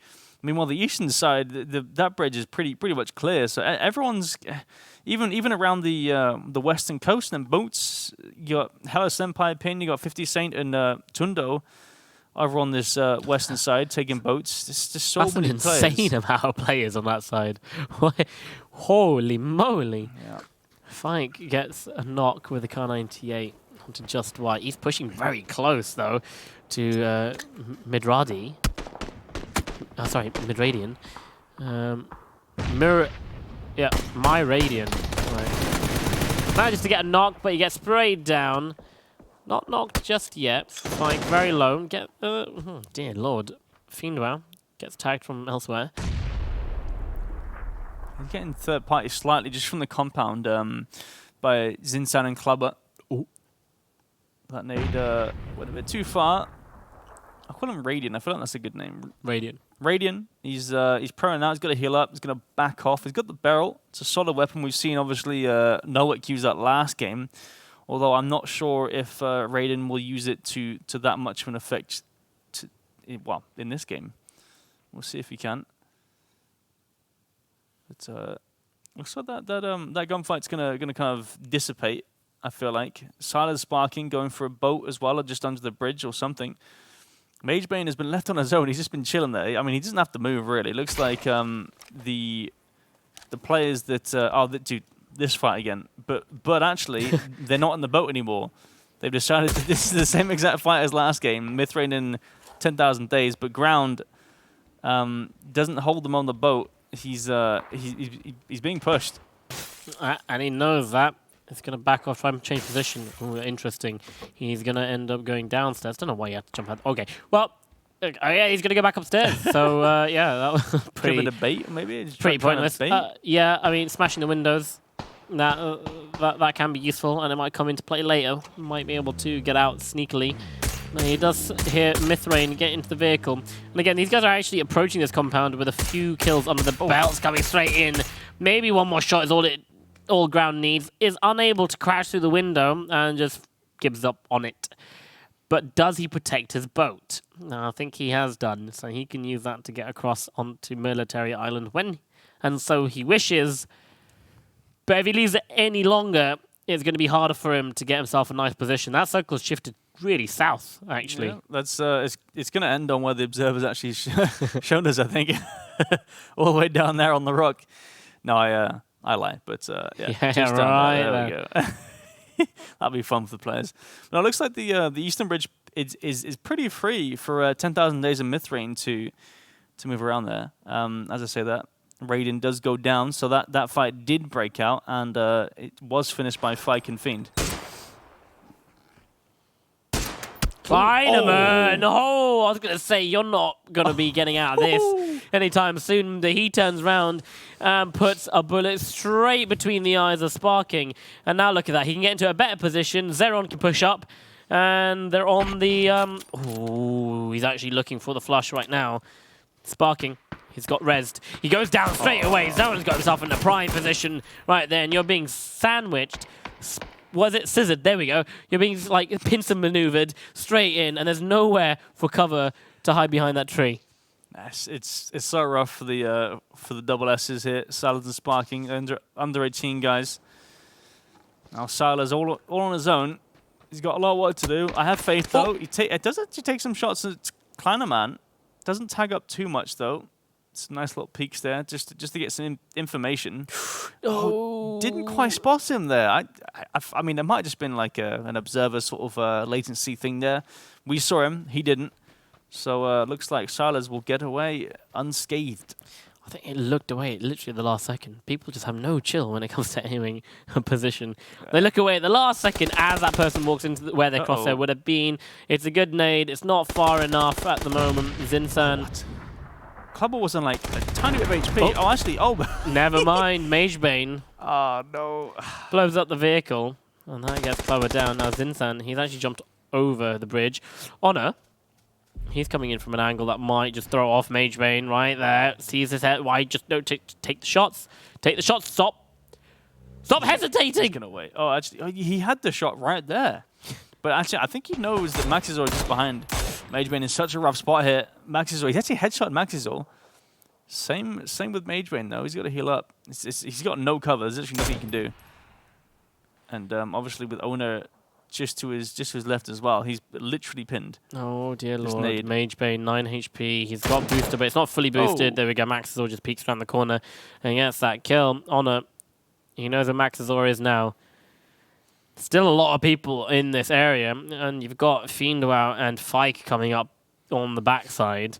Kemba should be able to spot Honor out here and help Maxizor get across, but Fike coming in hard.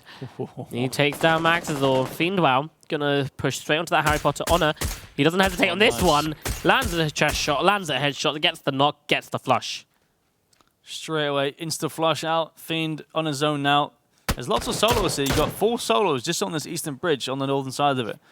So it's essentially just a battle of the solos over here in the blue. So we'll see who comes out alive, or I mean, they'll probably die to the circle after. We'll see how that works out.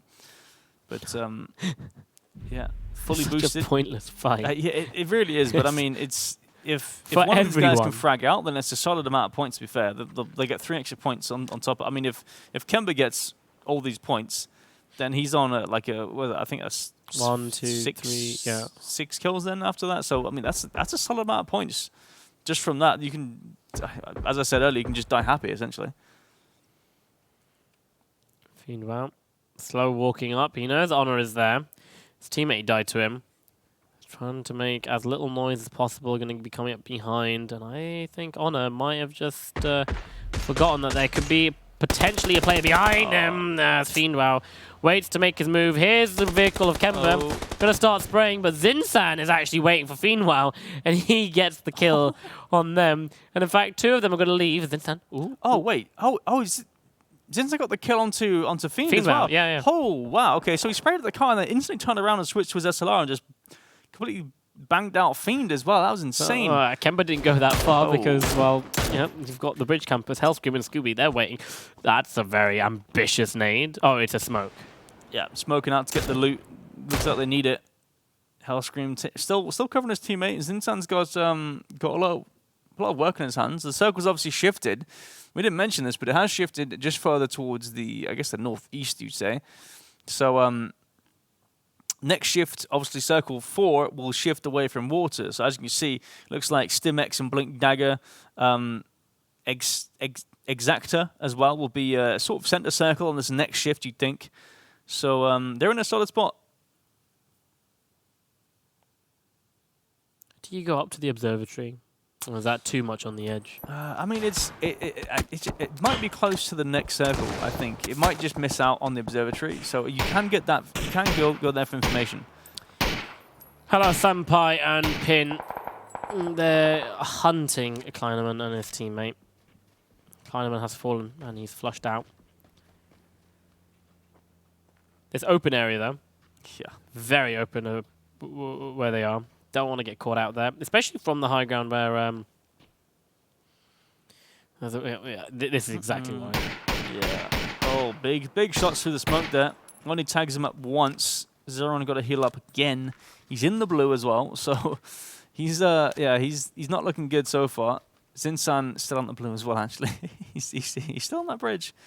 He's still weird. There we go. As I say, that the circle does shift. It does shift slightly further northwest than I thought. I thought we'd just go straight north, but it has gone sort of slightly northwest. There we go. Zinsan goes out just on the bridge out at the top left. You can see that. So didn't have that many meds. I think he actually tried to loot the bodies on the bridge and just found that there was 0 meds because everyone else looted them. Well, yeah, Scooby and Hellscream, they managed to loot the meds and they've got themselves into the zone now. So they've got a nice fighting chance. But this is a lot of players that I have ever seen that have made their way into the playable zone on military, especially in duos right there in the last game. Not so much, but there's not a lot of space, to be honest. Or good space to go to, because this area of military is either the high ground on the forest or you're in military and you're flatland using the hangars and whatnot to be able to do what you can. Tundo, he spots Perfect God, gets him down, spots Zero NG, and making his life hell. But 50 Saint, they need to push, 50 Saint and Tundo, they need to push where he is at the moment to be able to get into the circle. And actually gets wait, did he get turned up by someone else? Oh, no. It was actually 50 Cent that got that kill, so that's fine. I thought he got turned up by somewhere else because it was a bit delayed. But looks like Monic, though, from the north as well, coming in, charming in. Tundo is getting tagged up, same as 50 Cent as well. He's got to back off.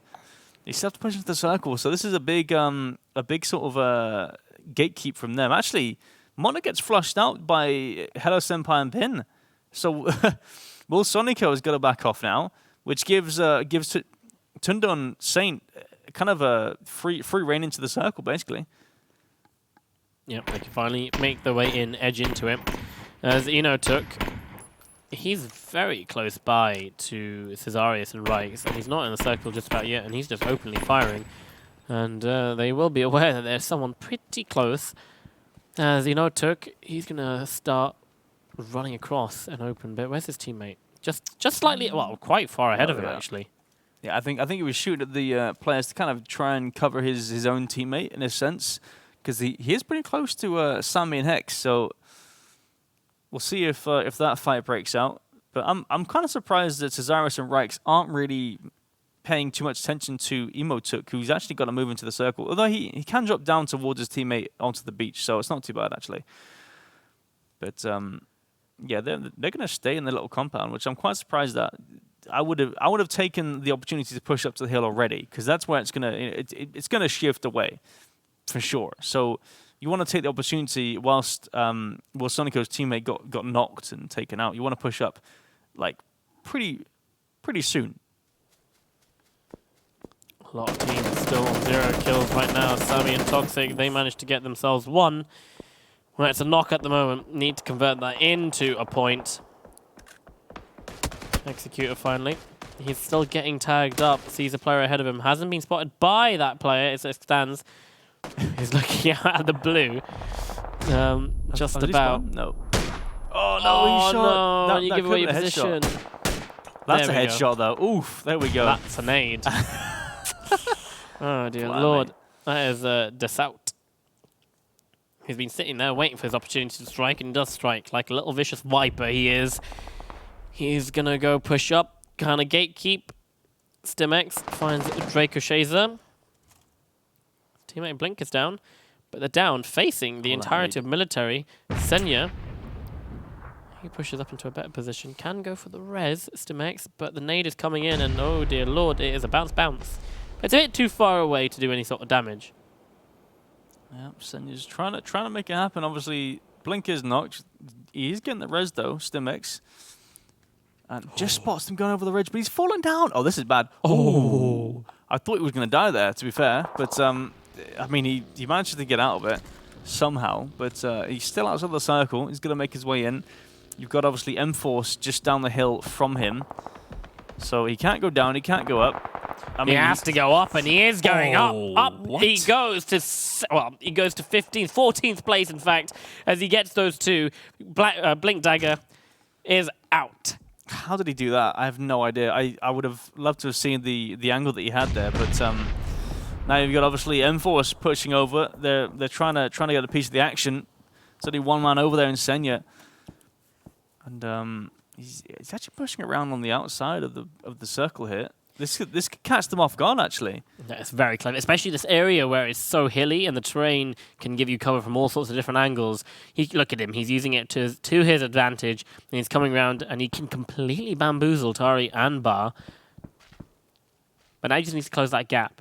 It's a solid move, to be fair, because I mean, you can see obviously Aman spots him out there, but if you were Tari and BA, you'd think that he'd push sort of further in towards the south, but no, he goes north and he dies. 4 stars, proning out on the top of the rocks there, chilling. It's fair enough. They're obviously on top of the SLT guys just down below. Meanwhile, though, Pin and Hello Senpai take out the Crystal Gaming 2 members. And what is this? What's happening now? There's a whole lot of action going on. Tari and Ground does take him out. Nuthouse is out in 11th. That was Ground, the guy that pretty much 1v2'd Mithrin in 10,000 days earlier. Yep, and he was about to 1v2 there. Bar did get knocked and flushed out in that fight. And Tari just manages to make his way in and save the day. 1 kill next to his name at least. There you go. This is the closing parts of the game as the circle. It's only ever so small. Zakta rezzing his teammate in one of the hangars, gets sniped. Hello, Pin. You can see into that. So this is what I mean. Like, some of these positions kind of become redundant or due to this position where the forest is up here on the high ground. For instance, the hangar, yeah, it gives you quite a lot of cover, but you could just see straight into it from where Pin and Hello Senpai are. Same with Sammy Toxic. If He really wanted to. A crate landed right next to him. Not too sure if he kind of knows. I don't think he... Oh, no, that's a go bait for it, crate. though. Yeah, that's a complete bait crate. He's obviously got a really good spot. He's, like, hiding in the wheel. But he is one with the buggy. He's smelling the tires. Ooh. Yeah. Some good rubber there. Yeah, solid stuff. But no, I think he's going to go for that crate because he is one with the prone right there. So he is not moving at all. Oh, another prone as well. Will Sonico. He's got full level 3 as well. Hey, I'm digging those trousers. I've got one of those back home. I definitely don't. I wear those nights out. Blimey. Let's go. Luca Rooks. Yeah, I'll do it and I'll send you a picture. Luca Rooks finds Rip, takes him down. Ivers trying to find the other player of Blaze. These are your top 2 teams from the last game. It was back to Lucid that took first place. Snatching it out of Blaze's hands. A bit like taking candy bar out of a kid's hands. That's exactly what they did to them. But it is whether or not these 2 teams can yet again make it into the top 3. They are in the top 9 at the moment. Ivers very low, and it doesn't look like they have the best of positions. They can get out of this only if they have vehicles. And it doesn't look like either team does. Yeah, it's rough stuff. Actually, they have Dachas. They have. Oh, no, there's one Dacha. It looked like the other one had no tires. So that's actually a blown up one. So never mind. But yeah, they do have vehicles. That's no. That's not my go. Okay, no, fair enough. Oh dear, Rip finds Luca Rooks. Everyone's actually getting a lot of kills today with out of vehicles. And there we go. The mortar fire comes in from KKBB as Inotuk gets sprayed down to 50 HP. Does a bit of damage on his front as well. They're just gonna back out. It's a fight that needs to be done, and it needs to be done fast. Ivers still alive for back to Lucid. Blaze both still up. No vehicle though. Yeah, I'm gonna see what you can do. They're actually pushing over towards Exacta. A man gets the flash on Tari. So that's him down. That was in the shack. I'm not sure exactly, but Will Sonico is literally meters away from Desaut. And this is perfect. This is okay for him. That's the crate that he's got an M249 as well. This could be huge. If they run past and then group up because they have no idea he's there, this could be absolutely insane. This is his perspective. That's what we can see. Oh, Will Sonico, he's actually aiming now. He spots. He's got 3x. Do it. Do it. He's not going to do it. I am. No, definitely not do it. Smash. He finds Pin from across the way there. He's knocked up on the side of the cliff. And he is finished as well. Ivers manages to make his way towards... he's in a good position right now, but he has to be careful of the players like Inotuk and Desaut. They're just sitting ducks there. Catches the headshot. A man returns fire. Inotuk goes down. He's not going to get res, that's for sure. Hello Senpai's running down the hill. Will Sonico actually chimes in and takes out Desaut as well. So that's both of those guys out. So... Well, Sonico with the M249 chiming in. Hello Senpai. He's pretty much in the same spot that that Sammy Toxic was in, but he's still got to move. Oh, Blaze! They're gonna be coming straight in. They get tagged up a tiny bit. Well, Sonico finds Hello Senpai. Go Black gets Rip. They've driven straight into 4-star. Rip gets finished off by Go Black, and you just have Smash left. And Hello Senpai making his way towards this buggy. The player that was there is dead. So it doesn't matter if you were making like the wheel of a buggy. It doesn't matter anymore. Will Sonico, he might get himself another crate, but M249, that's a good nade. Yep, back up. He gets stuck on the buggy, so no damage done, really. Obviously, some shots exchanged previously. Hello Senpai won that damage battle, but well, Sonico proning them to find the bipod. Doesn't matter. Oh no, that is a big gun to lose as well. Hello Senpai making strides, 10 kills for Red Diamonds. That's impressive stuff. They had this cliffside the whole time. They could just frag out. Pretty simple stuff. That's a move down.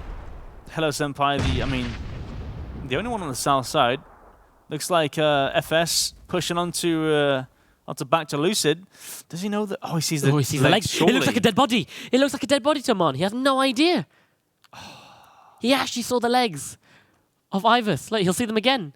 Oh, come on. It literally looks like a dead body. Oh, my lord. So he's going to run around that corner and not know that is not a dead body at all. Look at that. You see that movement, right? It might be a client-side movement, though, to be fair. I'm not really sure. But no helmet as well on him. So, I mean, he comes in the corner, one shot, and he's dead pretty much. But, dude, I feel like Ivers should know that his feet are sticking out. I don't know. He's looking at the feet. He's thinking, shoot the feet. The feet. Is that a dead body? It moved. It moved. It's gone. Yeah. Yes, the blood. What? It was just a little test fire. Because dead bodies still have the blood. He goes around the corner. Amon finishes him off. Oh, my lord. What was that? He's like, I'll just shoot it. But then it didn't move for that split second because dead bodies still have blood. To be fair, like the dead body should have despawned if there was one there. It should have despawned ages ago. So he should definitely think there was someone there. It's 100%. Hello, Senpai. 1 versus 2 against Go Black and Amon. They've managed to make their way into the top 2. 8 kills, 4 kills apiece for either player. But Hello Senpai, 10 kills for his team. Hasn't managed to pick up the M249, but he has got the advantage of the ridge, and he's going to use the high ground to his advantage as it closes in. But he's going to be fighting 2 different angles here. Needs to spot out Amon first, but he doesn't. Wow. Amon spots him out, finds the head, and takes care, and says, bye-bye, Senpai. 4 stars are here to take first place and a win. 9 kills on the board for those 2.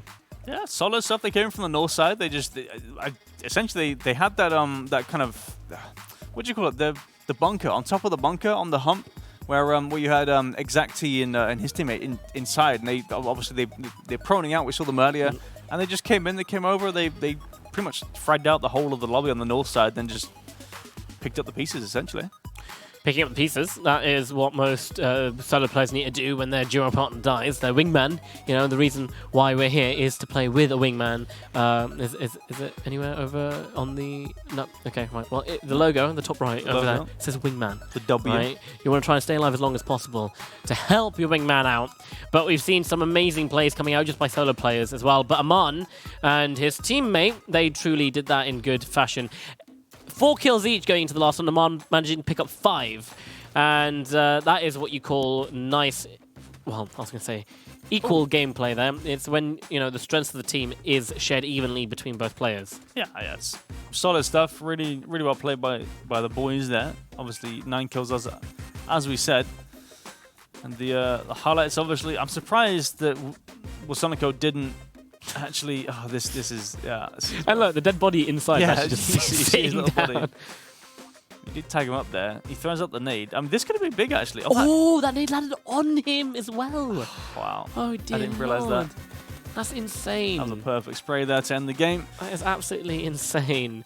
Honestly, if Ivers just didn't move after that one shot, yeah, I mean, Amon would have definitely been like, yeah, that's a dead body. Yeah, that's fine. Completely, completely debated. But we're not going to debate you any longer. We're going to go for a short break, and we'll be back when we start game number 4. And we're getting to the closing games of the day. But there is another day left. But it is anyone's game still. The leaderboard is going to be all over the place. So don't go anywhere. Make yourself another cup of tea.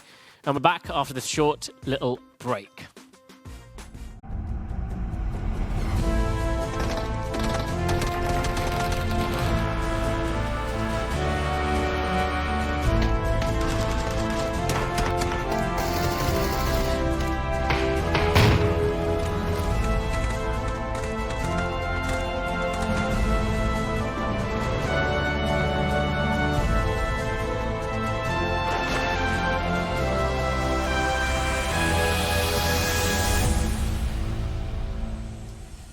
Some people say good things come in 4s. Maybe this next game, the 4th game, might be, well, not military.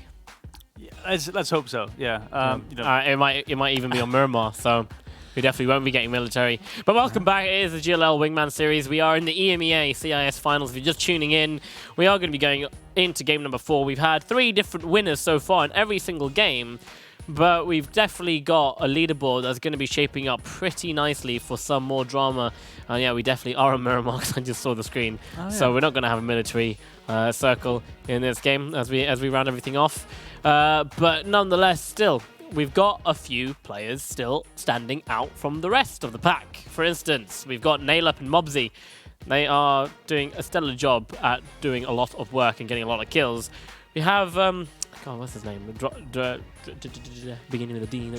Draco Malfoy? No. Sorry, Ground. That's it. Ground. Oh, yeah. Ground.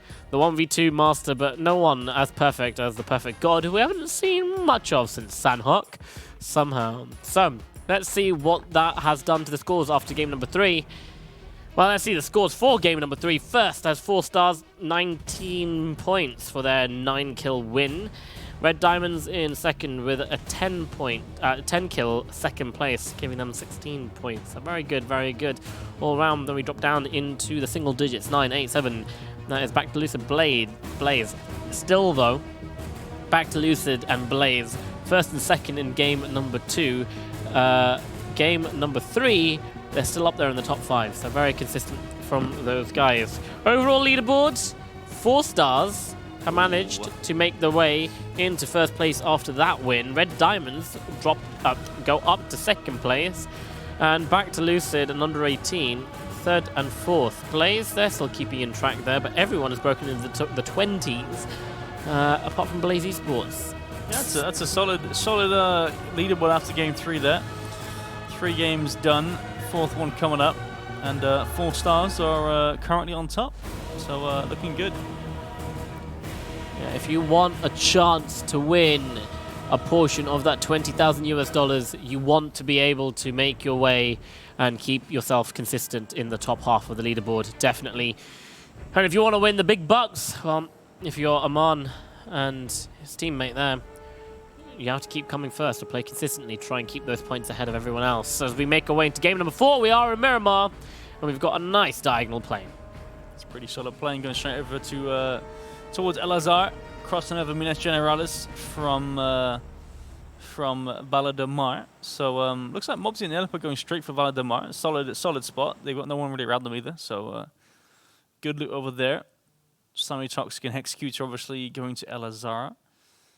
So we'll see how that works. Now Los Leones, looks like there's about three or 4 teams. Looks like 3. No, actually no 3. Yeah, exactly 3 in Los Leones itself.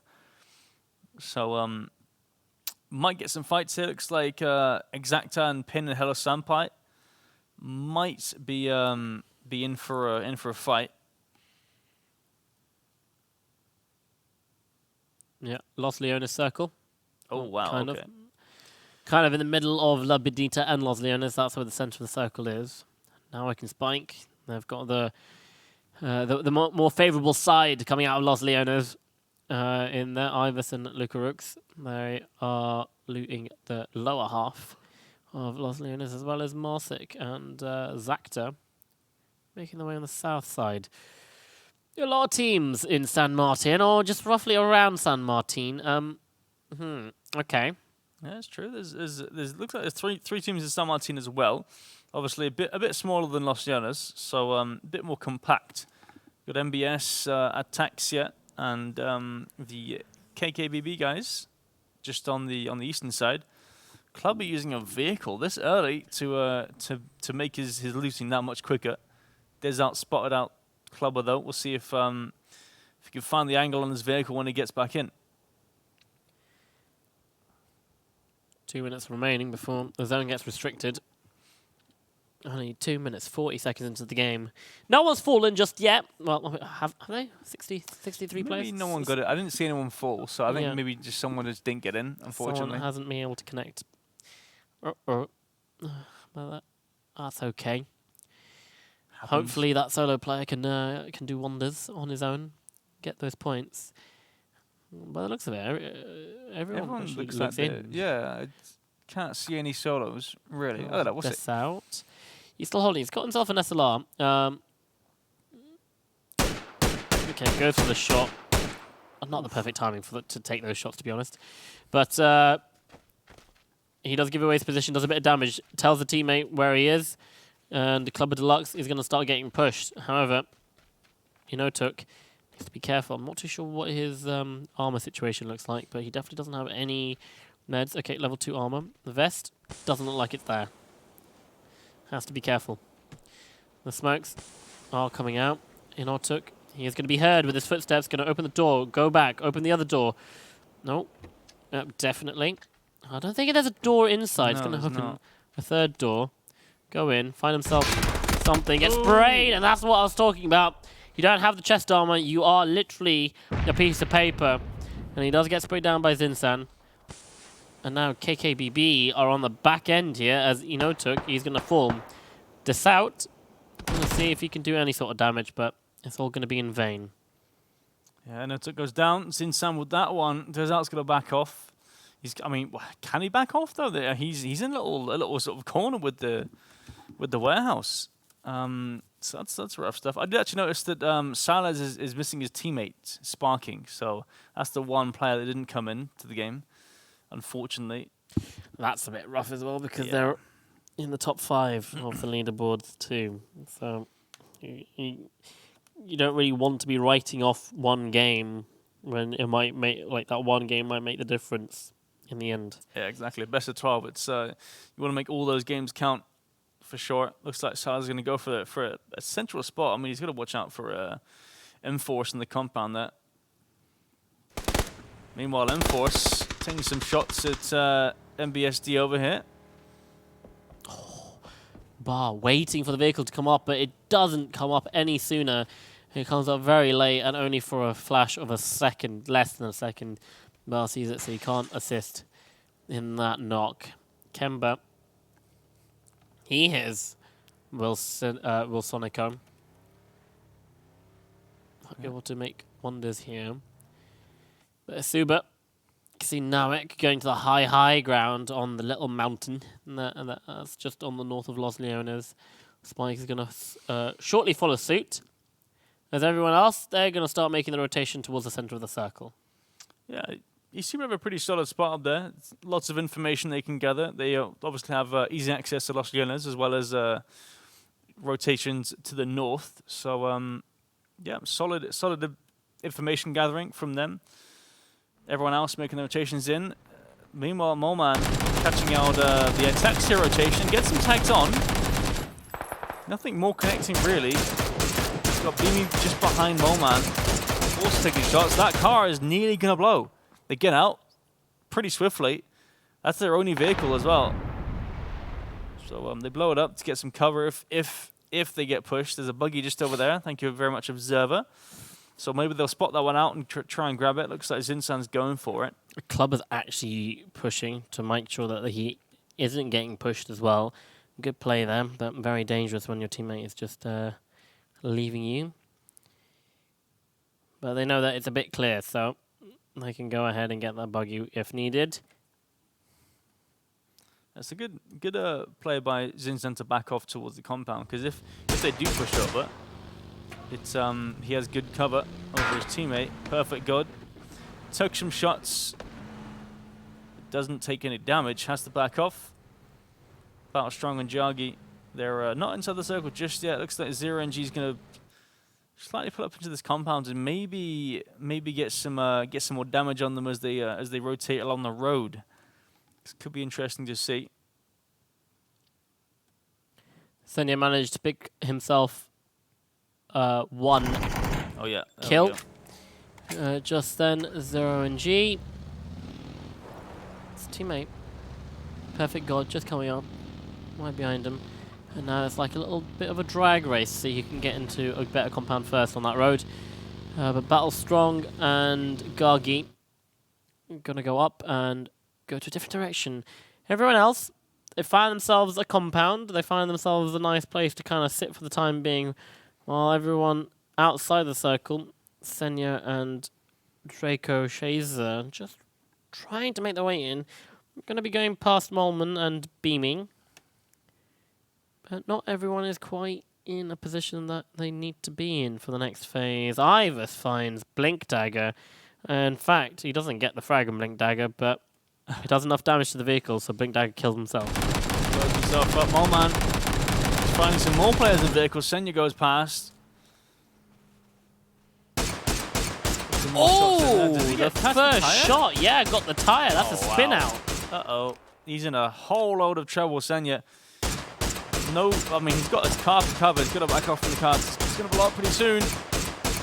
Shots coming out from Molman. Does blow up the car, but no damage onto... actually, no, a lot of damage onto Senya, I lie. Looks like Draco's going to come over and pick him up. Beamy gets the knock onto Senya.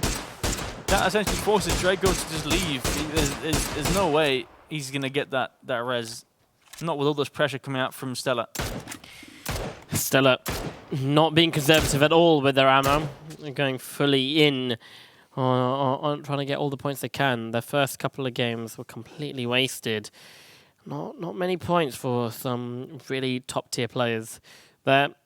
So they're doing whatever they can to try and secure points as early on as possible, even if it means sticking out in the blue. And look, they're still going. They don't want the play zone to even finish that off. It does anyways. Yeah, I mean, it doesn't matter because they'll get the counts. kill. Yeah, it's fine. No worries. I think they want the loot as well, to be fair. So that's not too bad. But the circle has shifted. It has shifted slightly northwest towards the graveyard.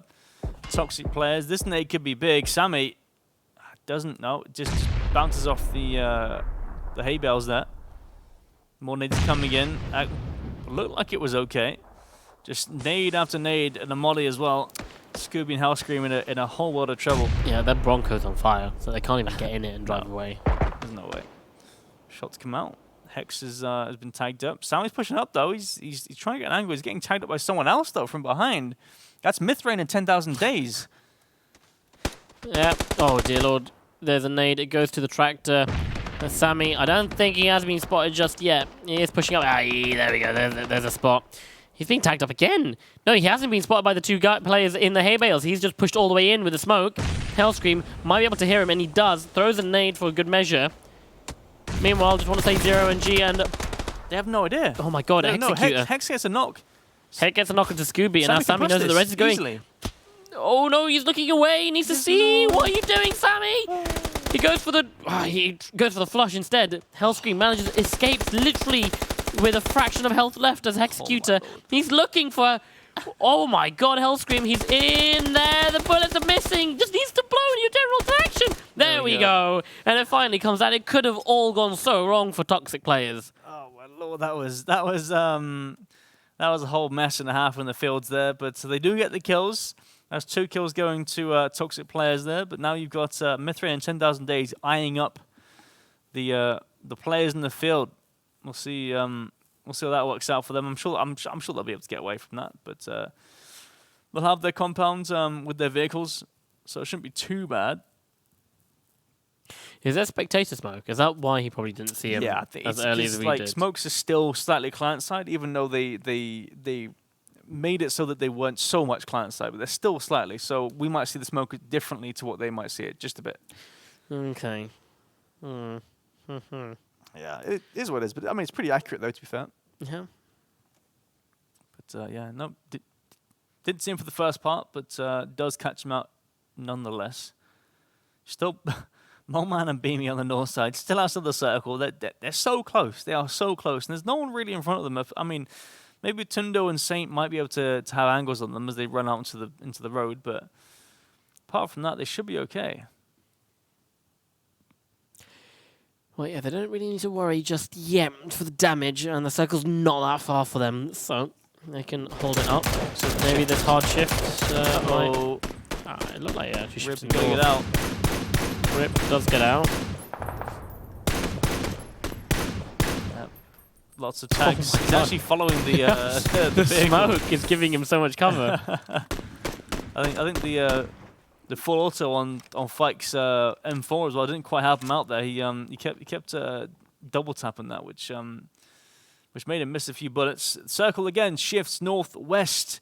Des out in his compound over there, looking pretty happy with himself. Silas, he's been in the center. He's been in that shack for about since the first circle essentially. He's obviously the solo player.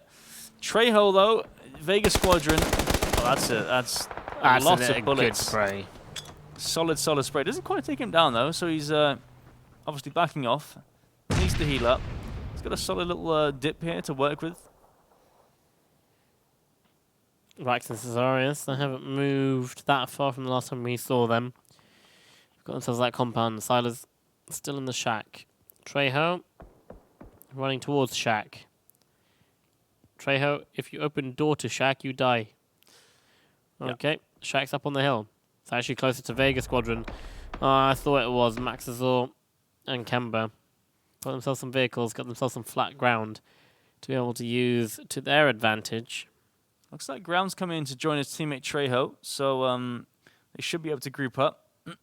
But I think Vegas Squadron might actually spot the vehicle next to the shack there. Big tags onto Trejo. Rikes. Oh, gets the knock as well. That should be an instant flush, I feel. Oh no, just behind the ridge actually, so they can't quite flush it out. Ivers did a 1v2. He took out. Oh god, I've literally just read it. I forgot what he did. But nonetheless, it was a 1v2 for him. Taking out some big players. Cesarius now looking for ground. Teammate of Trejo does tag him up a tiny bit, but it's not going to be enough to get the knock and the smoke that's coming in. It might just be able to be a res here for ground onto Trejo. Hello Senpai finds Rips ablaze. They're down to 1. Oh, here we go. Actually, a 3-way fight going on here. Yeah, Monix coming in as well. He's a solo player. Looks like the reaction time wasn't quite enough. Fair play. Just White takes him out. Yeah, but You've now still got still alive. Yeah, you still got Noik. There's still hanging around. He's on top. He does have angles. I'm not sure if they should know now. Raiden should hear his footsteps. He has the angle onto Just White. He's trying to get up top as well.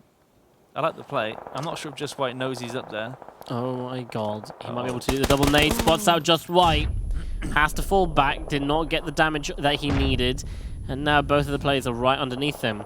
And Noik needs to make the right play. And oh my god, go straight to the head. 2 HP. Gonna go for the flush.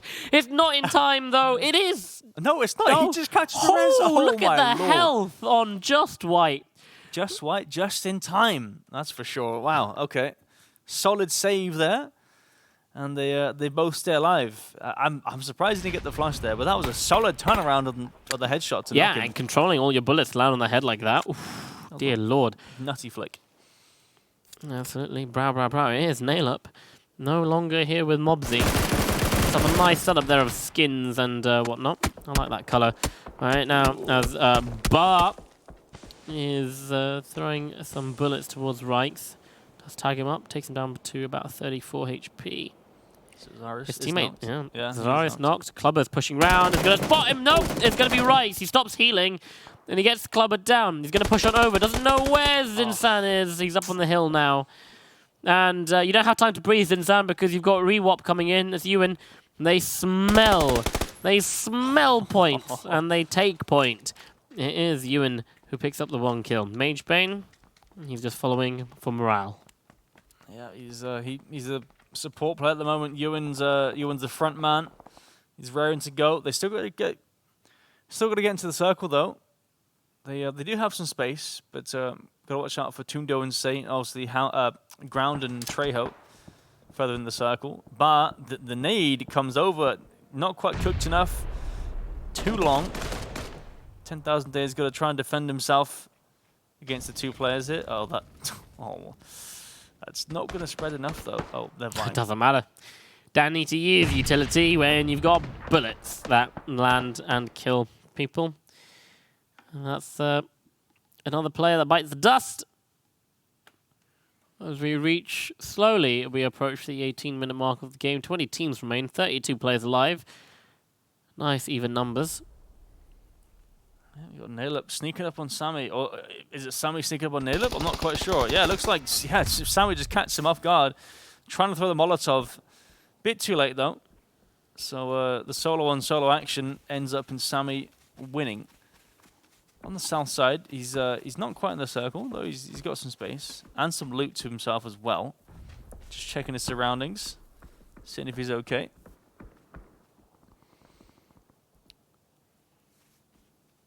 Yeah, he's towards the south of the circle. OVGR, Tishby, 1v2s and takes down Blaze. Oh, wow, okay. Back to Lucid. Down to Lucarix. I think he spotted out Team Sleep just there in front of him. Honouring ex-Judge. Is that a sub he's got? Ex-Judge? I haven't seen him play with Honor before. This out knows someone could be in the shack. Throws a nade, doesn't fully connect. Gets spotted by Judge. But that is an open uphill run for him to take. If he needs to take that direction. And he doesn't actually need to at all. He needs to be careful from Molman and Beamy coming down the hill. In fact, and Lucarix, he knows it's not safe. Yeah, no, he knows it's not safe to leave. Yeah, I mean, he's in a shack. There's just nothing more he can do. He's got a few first aids on him, so... Oh, actually, I say that, but he can't even heal up. He hasn't got enough time. Pin... Loads of bullets coming in. Sam's got to heal up here. He has full level 3, it seems, so he's not too, too much of a worry. 12 smokes as well. So he's looking pretty good to get into the circle. Just got to watch out for Just White and Radiant to his north.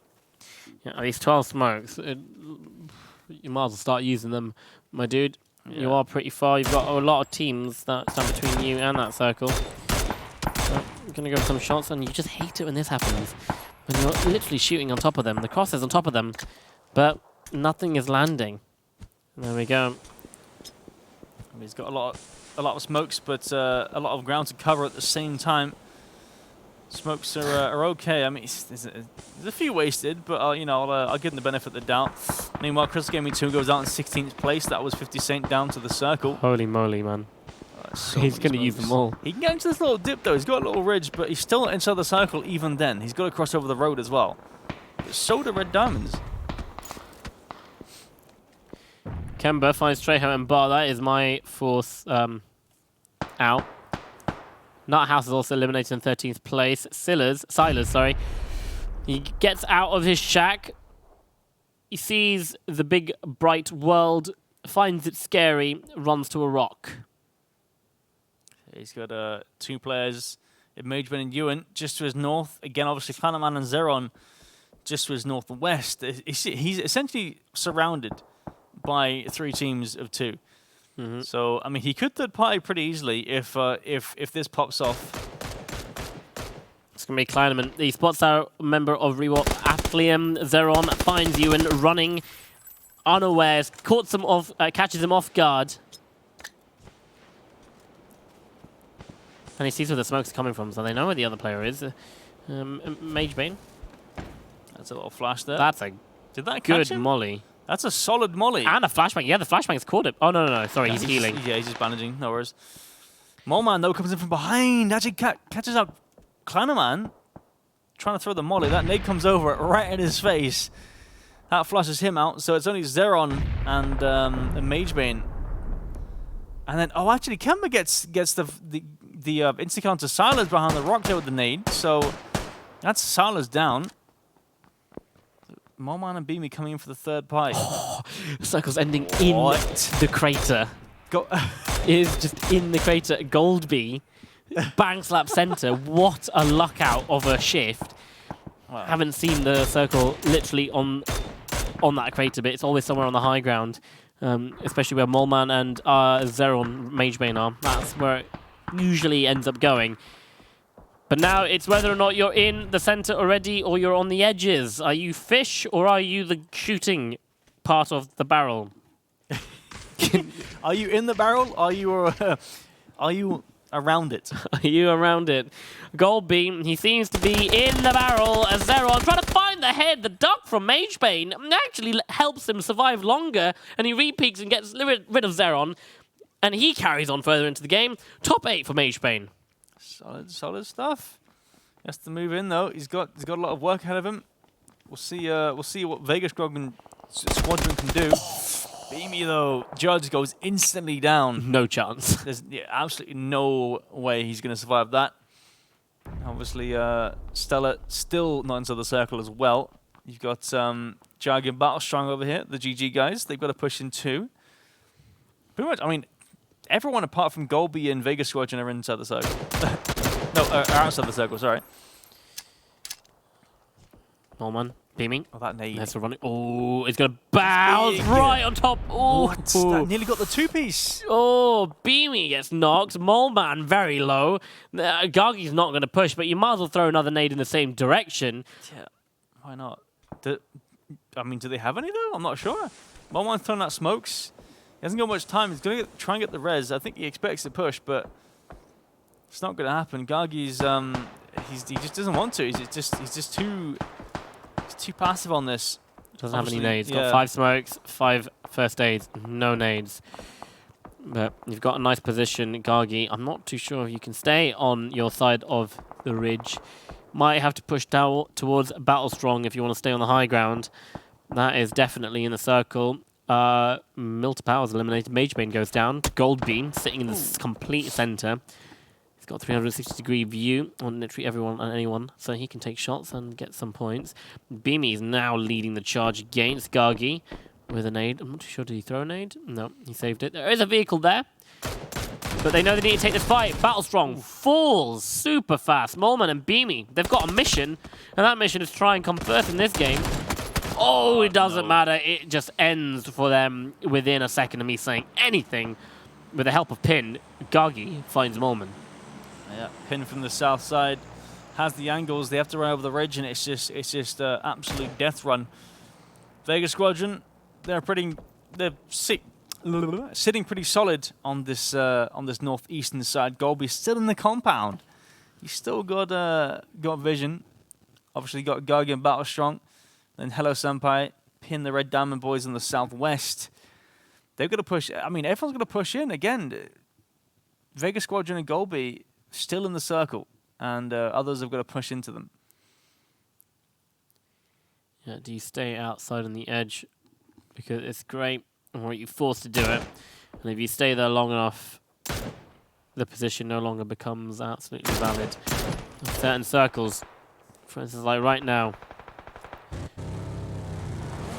Hello Senpai, they know this. Red Diamonds, they know this. Hello Senpai. And his teammate just going to go charging straight in. Pin, he's got himself the buggy. That's a solid nade. I thought it was solid. It's not that solid. Hello Senpai healed up, ready to go. They're now currently holding out the GG players on the eastern side, western side. Oh my god, look at all the smoke. So many smoke, so many lasers straight towards them. Battle Strong goes down, flushed up by Maxizor. Gargi's got, I mean, he's trying to stay alive, he's trying to do as much as he can, but just tagged up by pretty much everyone. Golby with the initial damage. Gargi's not going to be happy with the position that he's in. He's got a Molotov on one side. P just keeping him there, but Pin, he peeks round, gets the knock, can get his teammate up. And now Vega sees this as an opportunity to go clear out with Golby, who's in there. I think they tagged him up, so he's going to be healing. They know that. And he just needs to hold the edge. Kemba, he falls. He doesn't fall, sorry. He gets tagged up pretty heavy, but now they're doing it perfectly. They're coming in from either side, splitting up perfectly. Wow. But Pin turns around, finds Maxizor. Kemba needs to heal. And now it's Red Diamonds that are on the push. Yeah, Hello fact, Senpai they're not. and Pin. Yeah, no, they're not quite pushing because they've realized that the circle has shifted kind of southwestern towards them. Next phase will be the dot, so they are closer than Kemba. Now, if he peeks any part of his body, they'll just completely rip it off. Kemba's got to watch out here. 2v1. 6 kills on Vega Squadron. Nearly lands a headshot there. Oh, there's a lot of ammo too that he can use up. Maybe so needed 2. Looks like he's got enough 5.56 to end out the game. He's going to use the Vault mechanic to try and get up on the high ground. Hello Senpai spotted him, but he definitely has advantage now being on the high ground. But he's a bit far away. He's literally on the edge of the next circle, so he's going to get pushed very quickly. If he can make this position work in his favor while he's got the time for it to do so, then he can potentially try and look to close out this game. And indeed, he goes for the shots, tags up Hello Senpai, but it's not enough. by the looks of it. Pin! He spots them out, but you don't want to be jumping like that, especially with the animation at the end where you need to sort yourself out after you make a pretty high fall. There's going to be Red Diamonds, yet another winner that we haven't seen before. 8 kills to their name, and they were in the top 5 as well, so we're going to see them rise up through the ranks and try and throw a couple more teams off. Yeah, it's again, as you said, that jump. I'm not really sure about the jump there. To be honest with you, I understand that, you know, maybe get some distance on your leap as you get off the roof, but when you fall, you know you've got to get yourself back up again. But yeah, again, a solid 8-kill win for Pin and HayZ Senpai of Red Diamonds. They'll pick themselves up 18 points. Yep, Pin with 7 kills there, HayZ Senpai with 1, but it doesn't matter. It's about the participation that counts, and I'm pretty sure Pin's like, you know what, that 1 point might make all the difference, and it probably will towards the end of the tournament, because 1 point does make all the difference in this point system, and we say it all the time. And especially if it's a kill, because obviously the tiebreaker, that's the one. Tiebreaker. The tiebreaker, obviously, if you have more kills than that team, then you win. Unfortunate there for Senya. Yeah. Really unfortunate there. Just the first bullet from the SLR when Holman switches to it. Yeah. Takes out the wheel, but sometimes it's the best option to do. Rather than going for the player, you go for the wheel. There we go. Sammy Toxic. Just about. This is a pretty mess of a fight. Yeah, it was a very strange fight. I mean, obviously the smokes can debate you somewhat. We obviously thought he could see him, but like a few shots inches. Yeah, inches. Why? So close and spots him just there. But yeah, I mean, there's been a lot of interesting fights. Obviously, Nowick just completely destroying Just White. Doesn't quite get the flush, though, unfortunately. But yeah, that was a pretty nutty turnaround. Seeing a lot of these players. Obviously, last week we saw 50 Cent with a 360 as well, right? So there's so many different players making so many different plays. Some are obviously pretty crazy. Yeah, Gargi here. Yeah, we miss a lot of 1v2s. In fact, and that's how Gargi got his one. And this is how you should push a solo player. Either side, not the same way. How Ground got himself a 1v2 in the first game. You don't want to go the same angle or attack. You want to do 2 different ones. So if one person does get knocked, it can't be an easy spray down. You've got to give the other player a lot more to do than handing them kills and points on a silver platter. But, well, let's see what other teams are ready to get some points. Maybe they'll be handed to them on a silver plate.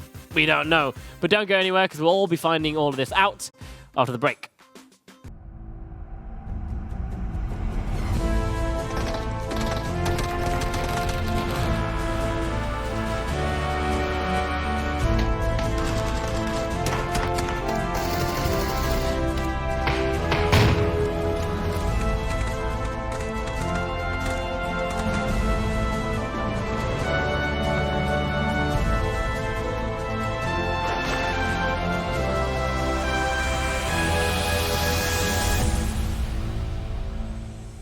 Five games in, we are down to the penultimate games, and well, the penultimate and then the ultimate game of the evening for the EMEA CIS Wingman Series 8 finals. You've made it this far. Let's make it a bit further. My name is Talha, this is HayZ, and we're going to be bringing you all the commentary action from lovely, lovely dark, I was going to say sunny, it's not sunny. I've already said dark because it's late here in Sweden. I was going to say cold Sweden. But Red Diamonds, they took their first victory in the last game. And we haven't really seen a team kind of come first twice, more than once. Have we? No, we haven't. I mean, to be fair, it's pretty hard for a team to come first twice when there's like 32 of them. Yeah, it's pretty difficult for double winners. I mean, you know, there are some that dominate the lobby and do really well, but it's going to be pretty hard to come by, I feel like. I mean, at this rate, you know, when everyone else is kind of getting a win, you know, you're getting different winners every single game. Yeah. If you're that one team that can get 2 wins, you're pretty set, in all honesty, because it's all about the consistency at the end of the day. And definitely some teams will be more consistent than others in just trying to get into the top 5. And the leaderboard will definitely reflect that when we do get onto it. But Do we have one more? Is it We just, have- is it Miramar for the rest of the evening then? I think maybe. Then maybe tomorrow we Yeah, switch over it to is. Erangel as 3 Erangel. I'm not sure. So- I think we still keep it as 1 Sun Up though, for sure. Yeah, one Sunhawk, and then tomorrow I presume we'll move on to 3 Wrangle Yeah. and 2 Miramar. So yeah, we are going to be finishing off the evening on Miramar. So yeah, get your flip flops on, your sunnies, and your swimming trunks because we're going to be in sunny Mexico for the rest of this evening. And what a lovely holiday that sounds. Yeah, it sounds nice actually. I'm down. You know, maybe I'll spend my my wingman earnings on a holiday to Mexico. Let's go to Mexico. I'm not Yes. playing, but maybe these guys will. I don't know. Maybe the players will. Maybe I don't know. I've already got the shirt for Sammy Toxic wants a holiday to somewhere in Mexico. You know. it. Okay, right, yeah, Mexico. I'm wearing the shirt. You've got the shirt. It looks like we Yeah. could go on holiday together. So yeah. So just recapping. I mean, everyone that was waiting in the during the break, you could see all the teams that have won this evening. I'm just waiting for the leaderboard. Yeah, no, it's it's we'll see what happens. I mean, I feel like obviously with Red Diamonds coming up on top that last game, it might shift up the leaderboard just a bit. 'Cause I don't feel like they've had that many good games. I don't think they've done that well. Unless my brain deceives me, I am fairly certain that they were in the top 5 before that win, so that might help them quite a bit. Unless my brain is monka-essing right now. As we make our way to game number 5, we'll show you the leaderboard during the game because something went wrong was what I heard in my ears. So we're just fixing that problem. We haven't lost any of the points. I feel like we might need just... The API has just messed up a tiny bit, so we have to input the scores manually. So we will bring you the scoreboard either on the sides to keep your eyes peeled when it does come up. But a very similar plane to last time, HayZ. So the circle will probably be very south by the looks of it. Yeah, I mean, it's not going to go straight north. It's not going to be, Cabaret, Cruz del Valle circle. I hope it does. So they can say, you are wrong, HayZ. Screw you, HayZ. You are and wrong. your theories and stuff like that. No, I'm pretty sure, though. I'm pretty sure. I feel like we might just get a, maybe like a Western Montenuevo circle or Southwestern. I've said this before, and it has gone down there. So we'll see if it does it again. But here There we we go. go. Thank you very much. The scoreboards are up. Red Diamonds. This is what they got in game number 4. 18 points for them. 8 kills.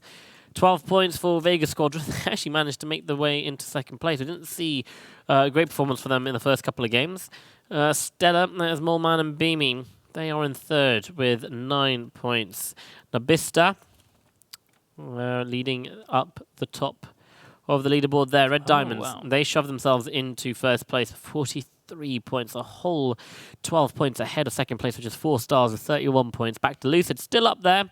So is Under 18 and Toxic Plays in the top 5. So that hasn't really changed around a tiny bit.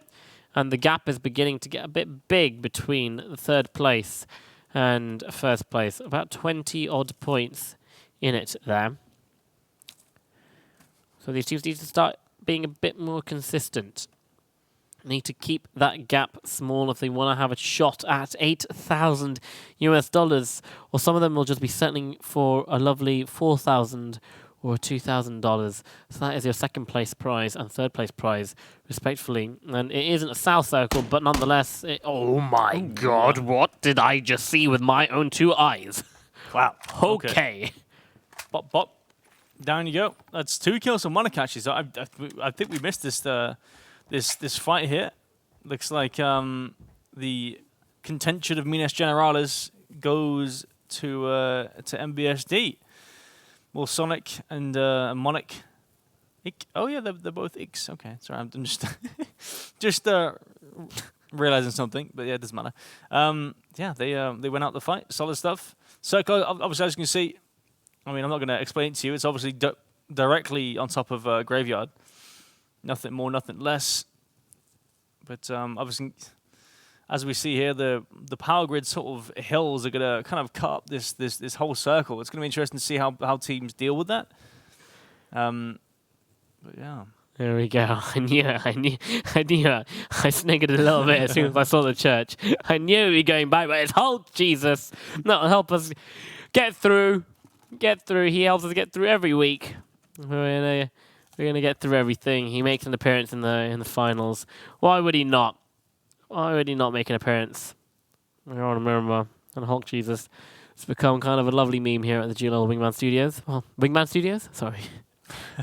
there it is. Perfect angle. I love that face. Yeah. It's like, I've just done something very cheeky. It's a cheeky face. It's a cheeky face. Oh, actually, I want to see more of that Shrek face. The what face? The Shrek face. On their logo. On their logo, yeah. Marsik and Expector. Look That's at it, that yeah. face. It's brilliant.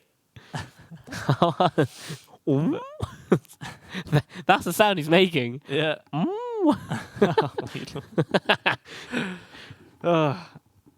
Meanwhile, though, it looks like Salah's taking some shots from Beamy. Looks like they're gonna try and take that compound just west of Bendita. That's sparking there. Salah's is a bit split from his teammate on the south side. Meanwhile, looks like M-Force and TNP. That's the I think that's what's the name? The something Penguins. It's the it definitely is a penguin. Yeah, I'm just the trying to think logo of has a what penguin. of what their actual team name is. It's something like nuclear penguins. The nuclear penguins, I'm pretty sure. Anyway, enough of that. Just White though, seems like he's got the knock on 50 Saint. No help coming in for him. So insta flush straight away. Saves the level 2 helmet. Solid stuff. Yep, try not to damage the armor while you're flushing out there. Help that. Use that to go through into the later stages of the game. You know, the less amount. Well, you don't really get an opportunity to refresh your armor later on in the game, and as you're getting kills, you just don't have time to quickly go over bodies. Sometimes the bodies are too far away that you kill to be able to loot up. So you want to try and protect all sorts of, well, the economy that you have in the game, your armor health, your armor durability, and your meds. You want to try and keep them going for as long as you can. Ivus pushing in with Lucarix holding the backside.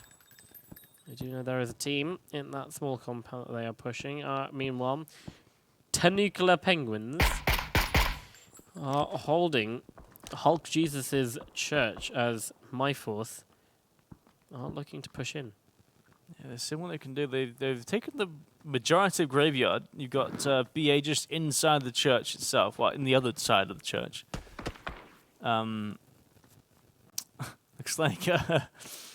like Scooby's gonna hide in a little spot there. Back to Lucid. Ivus. I'm not sure if Just White and Radiant know there's a player. No, they don't apparently. So they don't know that there's a player here. They're just they're gonna hold this compound. It's on the south side of the circle. I'm not sure why they haven't even attempted to move yet because they are nowhere near the center. And this is interesting as well. Not the entirety of that compound isn't in the circle, so they're going to have to run towards Ivus. And we saw him slow walk all the way to the position that he's in right now. So there's no way that they're going to be expecting him. And Lucarux, he is just holding that hill, which is a very good hill to hold when you want to try and contest this compound. So they're playing this perfectly in just the way that you would. I think what they've done is they've spotted their vehicle there, and they're essentially just waiting for them to get in the vehicle to just blast them. Obviously, Ivus is right around the corner, ready to pounce. It seems like Just White has actually spotted Lucarux just on the ridge there, so that might have given away their surprise. Containers. Oh, here we go. Ivus just needs to hold the angle. Yes, Lucarux. Oh, he shoots a bit prematurely. Might just have ruined anything, but the headshot comes in. Ivus comes around the corner, goes for the flush. Doesn't know where the second player is, and that might have just been a big mistake. And it was, but it's a flush for a flush. 1v1 now, and Lucarux is just gonna hold. That's rough stuff. It's not what they need really. Perfect God getting naded by Zeron. We saw him completely pop off in the first game, and that was it. His godlike status has been demoted to mere mortal human being. We haven't seen him do anything special, but this might be the chance for everything to change. Zero and G, he is dead, so So 1 versus 1 right now with him and Zeron. Let's see what you can do. Perfect goal. Just picked up a needle or some smokes, I think it seems. So something more to help him out in this fight. Looks like he's going to try and back off. Oh, my monitor falls off. But the circle has shifted though. Actually, yeah. In fact, Perfect God goes down. Zeron actually finds him backing off there. So that is them out of this game. The circle does shift towards San Martin. So again, as I was saying, that's that power grid mountain side. Oh, that's some. Oh wow. Okay. I think that was Spike. That was Spike's body. Yeah, 10,000 days shooting his fellow streamer there. Meanwhile, it looks like Hello Senpai's coming from the side. That was a load of shots from Pin and Hello Senpai there. Flushes out 10,000 days. Instantly knocked. Not even from behind. Like, it looked like they were just across the way. On the other side of the crater, Hello Senpai and Pin, they can get themselves into the circle very safely. They so do wanted to. Mithrain, a player down, and so is Nawik. So, circle shifting north.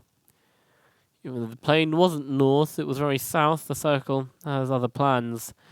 It looks like we're going to be shifting down into San Martin and Hacienda. As Grand and Trejo, they are leaving that area.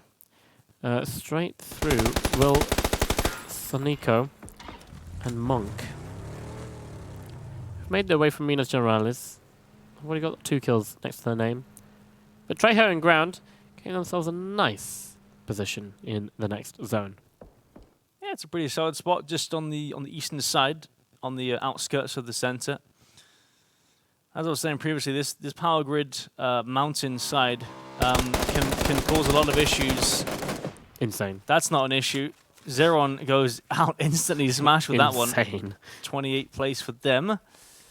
Just an absolute firing range as he zooms past. They've got a pretty good spot in the circle as well. I feel like they might want to push a bit further towards their east to get some more vision on that eastern side. Apart from that, I think they're pretty good, pretty solid stuff. Blaze. Battlestrong manages to get a vehicle knock on Goldbeam for MBS. Okay. Ooh. That's a very strange way for your body to be. I wonder how that happened. I have no idea. I'm not going to even guess. That's Intradasting. Intradasting. Definitely intradasting. Okay, San Martin, absolutely empty. Everyone else just on the outskirts of it, on the hills and whatnot. They need to. I'm not a circle expert or a aficionado like yourself, HayZ. So would there be something completely wrong in going into San Martin this early when no one's there? Well, not quite. It depends on if you're struggling for a spot to find. But to be honest with you, on the north and northwestern sides, there's so many places. Obviously, because of that second circle hard shift, you see everyone's kind of congregating around the graveyard / sort of eastern side of the power grid and like south of Hacienda. So everyone's congregating around there because it has shifted just towards like away from that essentially. Just looking at some of the nutty places that players try and get to with the new ledge grab mechanic and circle. It does shift down towards the southwest onto the high ground. So no San Martin as of yet, but it is going to be the elevated high ground, the mountaintop area where it's very flat once you're up there, but it is an arduous journey to get up, especially from the south side from Picardo. Yeah, exactly. I'm not sure this next full circle is going to go because obviously with a lot of these rocks and stuff, we'll see where it shifts it with the full circle with water. Obviously the rocks acting like water in a sense. So we'll see where that goes. I'm not sure. There's rocks right in the center, so I'm kind of confused as to where it's going to go. It might go west. We'll see. I don't know. It might go towards power grid. I mean, with that, it can only kind of go towards the north, like northeast from. Like the northwest. Because there's rocks like here and like sort of just south of San Martin where Exacta and Marzik are. So it could go south, but then there's more rocks on the south side. So I'm at a loss here. I don't really know exactly where it's going to go. Oh, dear Lord Monk. He does fall to that vehicle explosion, trying to do a bit of a break dance there. Wilsonico, he's stuck in a hard place. Tari actually falls to Wilsonico. He just sprays him out as he gets out of the vehicle. Half HP, trying to get the flush on him, won't be able to. He has to hurry up because you've got Trejo and Ground coming up behind you on the high ground. Wilsonico is literally stuck in between a rock and a hard place. Trejo and Ground, they're going to be backing off. Wilsonico, he's going to start pushing into the compound. The res is coming out onto Tari, and he knows that. But even he's confused on where to go. I don't know what to do here. But he just needs to hold some sort of angle. Oh my god, they're not going to expect this. He's going to be completely on the opposite side. Yeah, he's going to push into the compound here. M-Force unawares. Maybe he can pick up a few nades, throw some nades into the building. So he hears the players. He hears BA running around. Might be able to get an angle as soon as they cross over this window. Oh, he's in the other building. That's why he's not crossing over just yet. We just saw Mage, Bane, and Ballman get taken down. Beamy finds Proggy, and with the help of Honor, the other member of OVGR gets taken and eliminated from the game. Clubber Deluxe finds Fiend. Wow. Meanwhile, Wilsonico, he's just going to hold at the moment. Clubber Deluxe and Zinsan still trying to finish this fight. Fike is getting shot at, he's getting pushed, but he's got the circle, the nade. He's going to push into the blue. He's going to hold the side. Zinsan falls very low. Now Clubber Deluxe is down to a 1v1. The flush comes in. Fiendwow giving information, all the information that his teammate needs. But it's going to be Clubber Deluxe that comes out on top there. The circle connects and is going to shift north. It is going to go San Martin. And it's going to force every one of these players in the south here to try and make such a hard journey up into the northern part of that circle. And look at everyone else. They're going to be like, okay. So it's half and half. Half San Martin, half up on this high ground, up on this hill.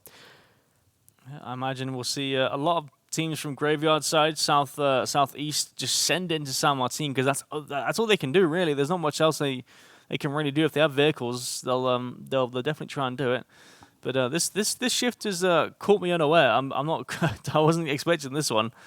That's for sure. Definitely Mobsy, Nail Up. They've got themselves in, shortly followed by the south and Inoktuk. Up there in the north from Hacienda. And if you've got vehicles, this is a lot easier than these players up on the hill. I don't know why they do have vehicles, but if you do have vehicles, you don't want to jump out like this. What is Pin doing? He's just going for one, zip, zap. Gets them both. He does here. Zazarias takes some shots, so he's going to push on across and see if he can take out some more players and get some extra points. And there we go. He spots out Rikes. He's waiting for the second player to show himself. He goes for the spray, but he's getting pinned down. It's Trejo from somewhere else. He completely obliterates him. Yeah, Trejo from the north comes in and chimes in. Actually gets a knock onto the pin. Might even get the flush too. Looks like he will. With Hello Senpai, not. I mean, he's getting a bit closer. He's getting tied up himself as well. He might be able to get the res. We'll have to see about that. Looks like he will get the res. Solid stuff. Meanwhile, Sonico, we knew he was in this compound. They didn't know. BA goes down. Insta flush. Tari with the nade. This could be a big nade. It looked like he tried to throw it or cancelled it. I'm not sure. It doesn't quite. He tries to line it up. Oh, it does blow open the door. He knows where he is. That's a solid awareness there from Sonico. He's got a bike in the compound there as well. Can blast it out there if he needs to.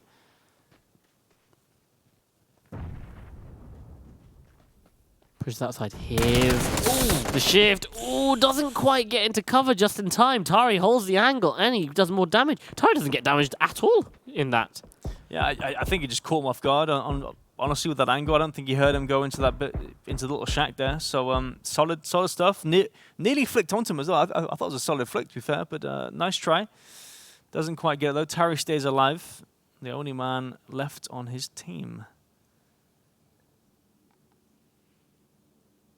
Yeah, all these players not really in the circle.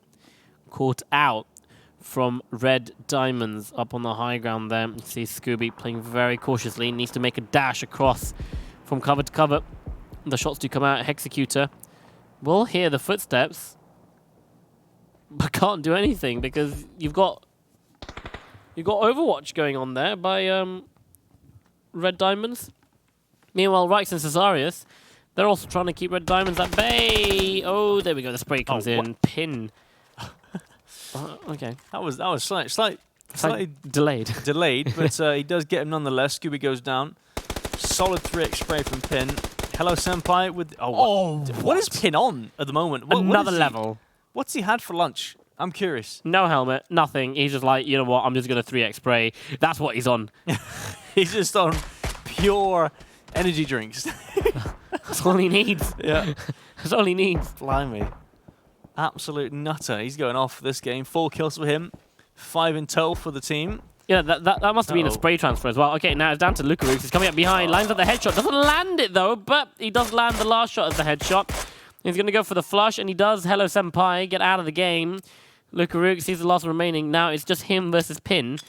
Doesn't quite see him because Pin's down there trying to get restocked on meds. Is that nade going to hit? A nade. That was close. I think that tagged him up a bit. Pin's slightly low. Does spot him out. I think it looks like Pin's actually found a level 2 helmet as well, so no one tap for him. You have to be careful. Yeah. You've got Hexecutor. Oh, yeah, you're right.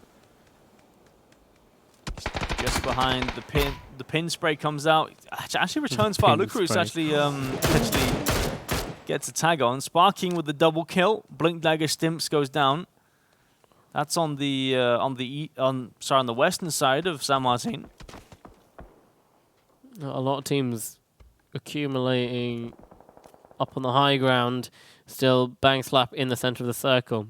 Got 3 teams there. Ground making work for his team. Meanwhile, Mobsy and Nail Up, they're in San Martin. As you can see on your map there, Pin has managed to make his way into the zone. Lucarux still a bit far behind, but nonetheless will be able to do so. It has been a challenge for those guys to make their way in. They've done so. Lucarux in the zone. Does land a headshot onto Pin. Oh, but that's all it takes for Pin. Yeah, for Pin, he needs to land one headshot, and he does so. There we go. Lucarux is off, and Pin can freely rotate into whatever part of the circle he wants to, apart from the north, of course. he has to kind of get in. Yeah, he's pretty solid. He's got a very free side. Obviously, everyone that's died has died on the southeastern side. Now Pin's the only one alive, basically. So he's the sole survivor of that side, and that's why he's got so many kills as well. You know, he's got 7 kills to his name, I think, and 8 kills overall on the team. So a solid game already. Obviously, with 1 placing point as well, with 12 points, 12 kills. 12 teams. What am I saying? That nade just missed its mark. Marsik tries again. That one. Oh, wow, that goes in. Doesn't quite actually tag up ground at all. Lots of walls and windows here for ground to take cover with. I like that building in particular because the top floor is just a circular connection, so you can kind of enter from either side. Yeah. It's good. It's a good building if you want to be able to try and flush out, but it is hard nonetheless if you're defending. It is easy if you're defending too, because it's just basically 2 corridors to hold down. But we're seeing nades, flashbangs, and molotovs become more useful when it comes to flushing out players from buildings or even overtaking buildings. A circle shifts, hard shifts. It looks like it is actually touching there. But now Nowick, he hears the Blaze guys underneath, ramming their vehicles in, goes for a spray, doesn't get the knock. He does get the knock onto Smash. A few delayed knocks coming in, being tagged up from whatever window that someone can see him through. That was Silas from the eastern side. They had an angle somehow through the windows up top. Obviously, they had eyes on that all the time, pretty much. So it was just a matter of time. Lots of nades coming. Oh, that nearly gets Rip. He's so close. Another nade comes in. This could be big. Yeah, might flush out Smash. He closed the door just in time. So they should be able to get the res, possibly, unless Nowick has any other ideas. Well, I think I heard another nade being cooked, so he might be going for it again. Ground, you've seen him do 1v2s quite a bit. Oh, there we go. Now it gets the Molotov. Molotov kill. There we go. Fair enough. That's how you do it. Burn him alive. And Ground, he's going to start pushing in. Zacta is holding. Oh my god, Zacta lands a headshot. Oh, the drop shot. He tried, to He be fair. tried the drop shot. With Zactor. See, that's the thing with drop shots. Okay, if the player can't react to it, then they die. But if they can, the only thing they can shoot at is your head. Yeah, I mean, that's the thing, like well, Desert gets a double nade onto Nev and Mobsy. What I was saying was that if you're prone, as they come around the corner, they'll be aiming down sight, and they won't see you because your gun is model, in the way. Yeah, exactly. That's one of the advantages of doing a drop shot. But if they're not aiming down sight and they're ready to hip fire or whatever, then they'll just you're like facing straight towards them prone. That's a headshot, like a double headshot instantly. Yeah, I feel like a lot of the time people underestimate how accurate the hip fire is at certain ranges as well. You can definitely use it without having to waste that half second trying to aim in. Definitely is. Oh, and, wow. It shifts even closer towards San Martin, so a strange game of shifts. We're going to have somewhat of a semi-urban finish. Not as compact as many other cities, San Martin, and especially that area. You can see how open it is if you want to try and cross those roads.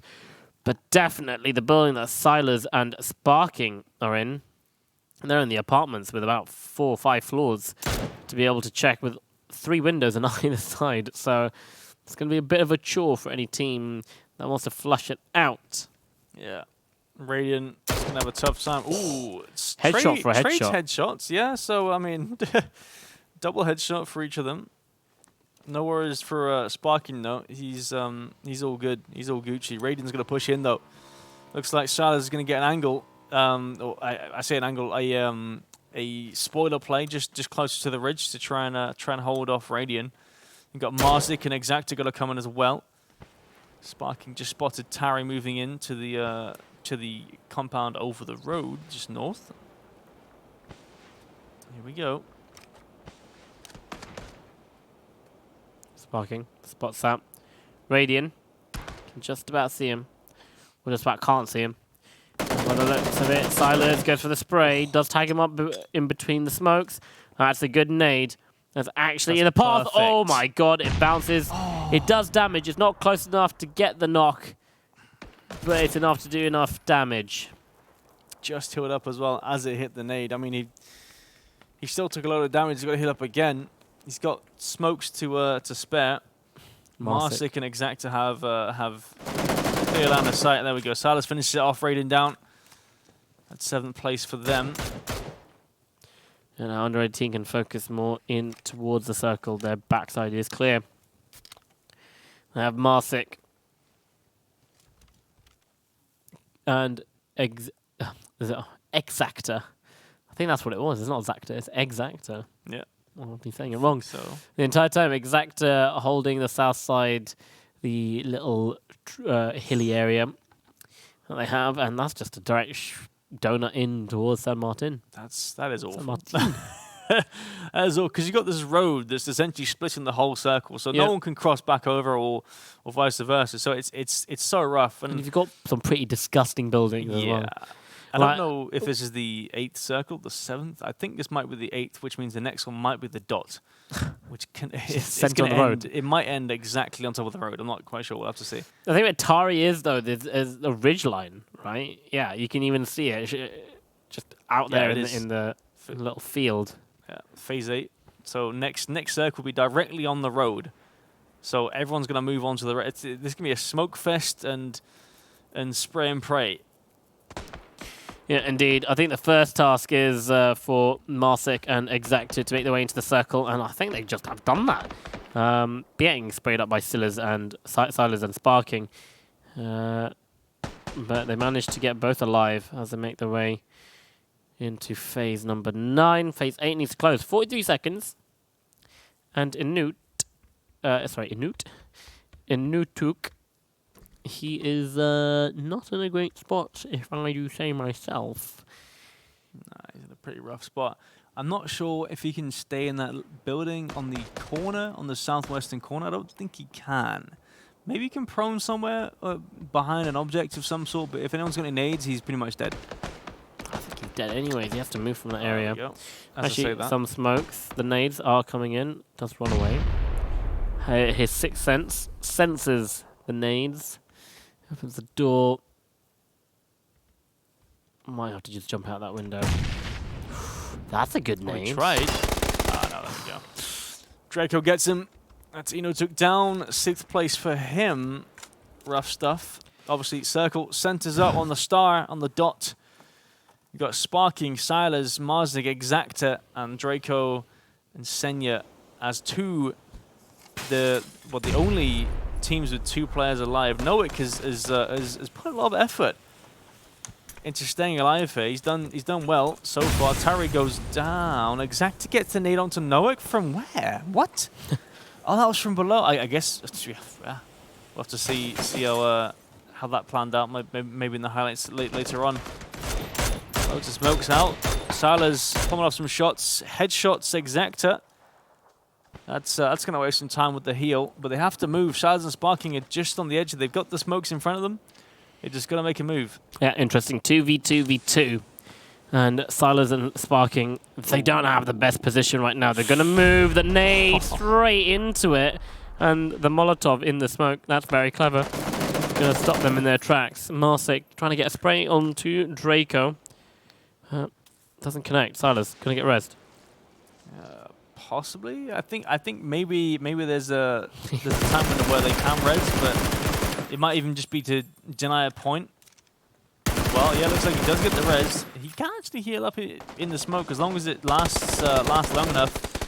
Senya gets the double spray down. He was waiting for it, and they just lined up for him. But now Marzik finds Draco. Doesn't actually get the knock. Doesn't get the knock with Senya either. Does eventually, because Senya pushes out, and he has to. The zone is coming in. Draco looks like he's going to die to the zone. He does get the health off. Might be able to get the res. The zone is in there, but he's just being waited for. All the bullets are going into the pole. The telephone pole tanks all the bullets. Zacta does fall. It's a 1v1. Marzik behind the car, the broken down car. But Draco, he's got another health kit. It does get blasted out, but his head gets spotted. And just like that, Scandal team. Love it. We wanted that, didn't we? We definitely wanted that. Oop, did I win? Oop, sorry. Sorry about that. Ooh, we just won? Ooh. Zacta and Marzik, give them an extra point for being able to find that Shrek photo. That's good. Coming straight in. 5 points nonetheless, but a better performance by Zacta and Senya. Definitely one of the, Senya, kind of a name that we see over and over again in many squad games, in many Wingman games as well. He's definitely one of those kind of players that keep coming back. Yeah, I mean, well, we see a similar player in PEL, obviously on Navi, but different name, different person, I imagine. Yeah, we see that name pretty often, to be fair. Aman, though, you see him going down there. We didn't quite catch the 1v2. What on that? What? Transition football. What? I was so confused. I was like, what is that a need? Like, what is that? That was okay. Need in your face. No, it's a football. That's a baseball. PL baseball bet. No, I'm joking. I was just watching something fly towards my face. Let's see the drop shot. It was beautiful, but hey, not beautiful enough. Hey, coming in. This is why I like urban finishes, but also not in San Martin. That was so hectic. Did he? No, okay. No, I thought he threw a nade on the balcony and then it blew himself up. But that nade was perfect. Obviously, I don't think he realized that, but it was definitely perfect. He just ran into it. And then obviously the drop shot again. Draco just trying to be like, and just prones. I just realized it's not Senya. It's Kanya. It's I was kind of brotherly counterpart, but we're just going to call him Senya because, of course, Senya. No, we're not. Wait, we can't do that to actual Senya. I just thought because I think from the CIS region, like that name is quite common. Is it actually? Yeah. That's why Senya from Navi has that name, and then I think there's like another professional player that plays for Navi on a different game that has the name Senya as well. It's I don't know, it's weird, crazy, but that's why I kind of assumed it might be that because it's kind of like Sanya. Oh, okay. All right. Just get okay. apologies, Sanya, if I got your name wrong. I apologize. Of course, and apologies to the real. I was going to say real Senya, to Senya, the Navi player, ones. to make sure that we weren't referring to him, just so everyone knows. But anyways, what we are going to be referring to very shortly is the winner of the entire day, because we're going to be going into the final game, game number 6, after this short break.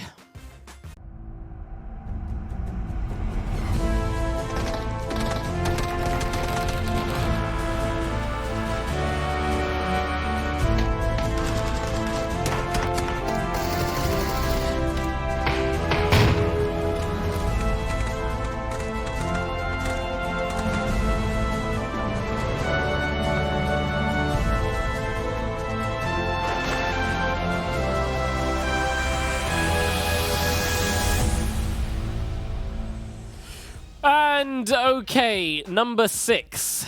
That is the number that we were looking for. I don't know where I'm going with this intro, but welcome back, ladies and gents. My name is Talha, this is HayZ, and we are down to the ultimate game of the evening. It is the 6th game, and that's the right way to welcome you guys back to the stream. Welcome back, guys. Hello. Definitely. Yeah, no, we had a solid last game. Good. Good. Scandal team winning it out very well. Probably making that face. The Shrek face. But yeah, let's just quickly recap through who's won from off the top of my head, or I just have to look down at the piece of paper that I have. So under 18 took game number 1, a very hectic game in itself on Sandhawk. Then it was followed by back to Lucid, who won that in spectacular fashion, and then the Forstella, which is not Beamy and Molman. No, it's the 4 team. The 4 team, yeah. And then we had Red Diamonds and then Scandal. Let's actually have a look at the scores. Game number 5, who won? Scandal team, 15 points. Not quite the 21 points that we had at the start of the day, but nonetheless, it is good enough to get you up there. Land Dodgers, definitely.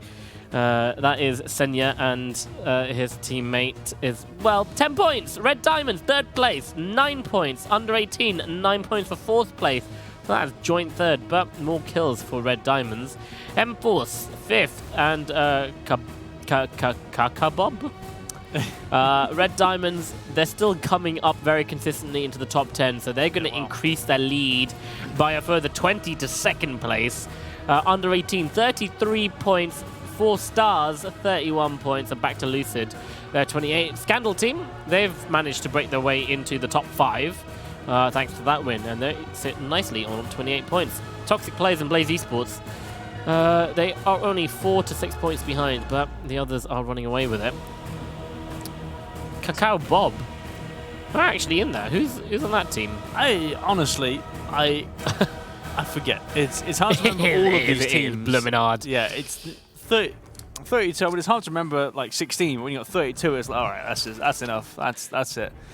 I was just sorting out my desk. I'm trying to get like a piece of paper to write like notes on during the game, and all the papers just have Toby's blooming signature on it. He's just filled. Damn I've got no writing space. But that's okay. As we get into game number 6, it is the EMEA CIS and Turkey. We can't forget that there are Turkish teams here, because it's CIS and Turkey that play in the same lobby. The top 16 from each region, it is their finals. And again, we've seen a plane very similar to this. We haven't gone anywhere else on Miramar with the plane path. It looks like the pilots just want to... Yeah, they only know how to fly in this direction. Exactly. But this time it's the opposite direction, so... Yeah, it's from east to west now. Now we don't see Nalip and Mobsy going for the Valadomar. They've been there twice before. They'll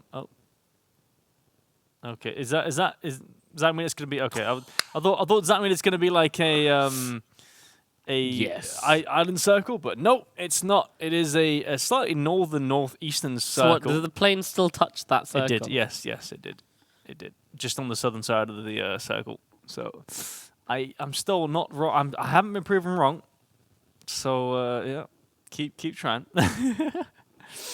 Still going. Smile. What we need is, you know, that I think this plane is completely impossible. Do you remember that plane that existed that would just on an angle that would just fly across the channel part in between the islands? I honestly I forget. On pub games, it wouldn't like go across anything. It would literally fly across the water. The military island and the main island. Yeah, we still do those. We still have those. Those are usually military circles. Oh, yeah, they are. Yeah. Okay. All right then. We have that, and then he goes to Zaki. Mithrain finds himself kill number 1 or 2 by the looks of it. Oh dear, extends. He's got mini 14. He can't get the knock, not quite yet. Runs out of ammo. He's not out of ammo yet, but he gets both of them actually. Exact them. Oh yeah. Oh, here we go. Wasting his ammo. He's got 21 left now. Nice one, mate. Good stuff. That's a bit of karma there for you. I mean, he's just picked up a few, so that's fine. But still, I mean, the British sass coming out of my HayZ just then. It's too fair, like, much. You didn't have that much ammo left. I was like, mate, just to point out. Oh well, you know, he's got a bit more now, so he's all right there. So that was, I mean, I'm not sure that was warranted, you know, the BM, but you know, they just pulled up to a compound. It's not exactly like he got turned on, was it? Anyway, moving on. They're pretty central circle though, to be fair. So they were right to go for that compound. Obviously, didn't expect that to be players there already, but there is.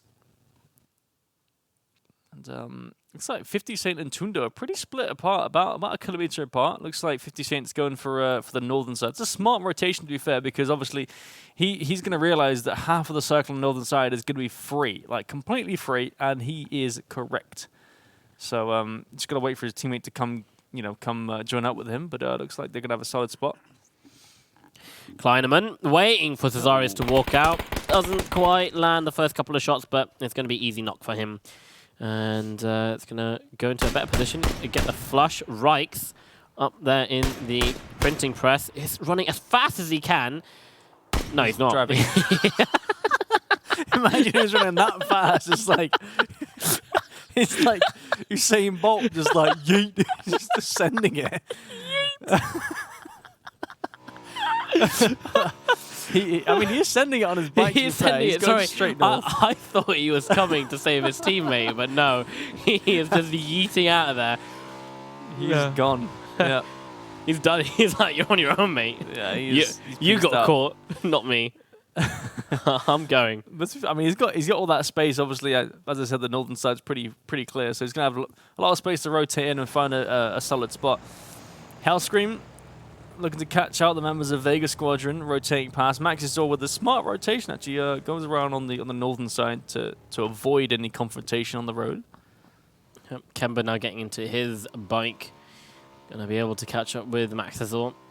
Has to just be careful from Hellscream. Does get tagged. 18 HP only though. Lost. Not gonna be scary at all for him. To make their way into the next part of the compound. They are in the circle. And that is center. And look at this road that everyone's just going to be trying to find a nice, lovely house to settle down in, have 4 kids, a wife and a dog. Or a cat. or a cat. It's a very, very, very busy road. For that, we need to get the builders in and make some more buildings, because a lot more people would definitely pay for a house on that road. Yeah, as we're coming in.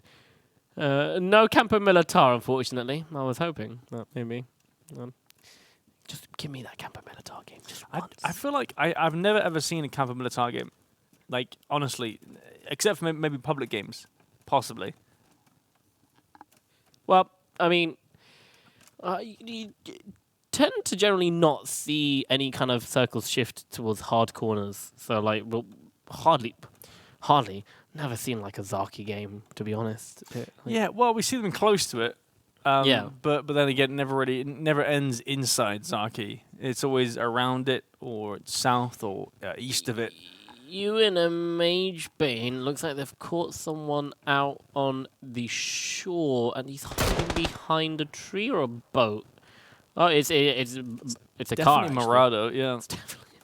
It's definitely not a boat. Okay, but Mage Bane's got the angle. If he can get there in time, he can actually get both of the players. Inotuk and Desut. He's only got a red Oh dot. wow, though. he only has a red dot. Yeah, it's not looking Oh good. come on, but they're lined up. They're so easy. One. The easiest shots of his life. I say that, and he misses quite a few of them. There we go. MageBane gets the knock. There's out, getting tagged up as well. He's got to heal up. No smokes to spare on the side of MageBane. It's going to be rough. Ewan's obviously pushing down the roadside as well. This nade comes out. Some damage goes on to MageBane. So Desert actually peeking. He's trying to get some peeks going, but Yuang finishes it off. Oh, no, he doesn't. I lied. He finishes off Inotuk, actually. Oh, wait, what? No way. Is he going to get run over? Can you get run over by that? Is that a did thing? it just shove him out? Like, No, I mean... What is going on? He's... Why would you do that? Why would you come out of that cover? You literally had... you were invincible there. And here we see... two primates. Yes. Oh, God. Come on. Keep rolling. Yeah. I would laugh so hard right now if MageBane just I don't think you gets can get... dead. No, I'm not sure if it's actually... Is that client side thing, or is that like on their game? I'm not quite sure, actually. It's just pushing the corpses around. It is.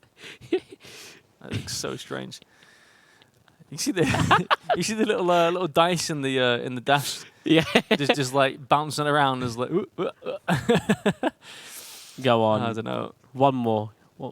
He's going the opposite way now. He's going uphill. I do love PUBG. Yeah, It is create some fun moments, isn't it? definitely some fun moments. That'll definitely be there. Well, I'm going to take that to my grave. I'm going to think back. I'm going to have one last laugh. It's going to be that. What a good time. That comes in. Oh dear wow. Lord. Tell you what, I'm not going to have the last laugh. It's going to be the Circle Gods because it is a hard shift. And it goes towards El Azhar. No one is there. No one is literally there. It is just chaos. Yeah. Chaos is going to ensue. I mean, there's no one on the eastern half of the circle either. Obviously, Trey and Ground are the closest ones to the center. But looks like Luke Rooks and Ivis built a power, and then obviously the one player going. But looks like Red Diamond's actually going to rotate around towards the eastern side as well. So they'll have a pretty solid spot if they can actually get in the circle. Looks like they're getting held out by both Melter Power and back to Lucid. There we go. Straight in Sammy Toxic, holding that 2x. That is a very low player bar. It's just going to go straight down. Doesn't matter if you're going to whiff all the shots. Just need that one to connect. Hurry. Oh, I just start driving away. How are these shots hitting? Oh my god. And then the vehicle does blow up. Well, not blow up, but the tires does go down. Vehicle flips, and Sammy manages to get the pick with a Mini 14. Okay. Solid shots from Sammy. Takes out both the players there, with help obviously from his teammate. But yeah, down you go. Obviously on the southeastern side, on the road, you can see lots of fights going on. You got the Rewop Atlima guys.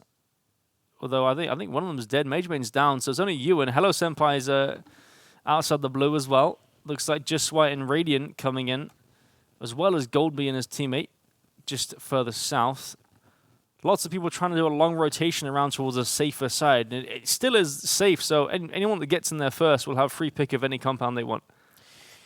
Yeah, it is a race down there on the eastern side. Hello Senpai Pin, they haven't got themselves on the road or a vehicle. Lucarix and Ivis, Ivis, they're going to be going in on the dirt road. Ewan on his own. Radian getting into a fight by the looks of it with Aptip, 7-7 Aptip. His teammate Goldbeam. Not that far behind. Could just go for a full-on run over Radian.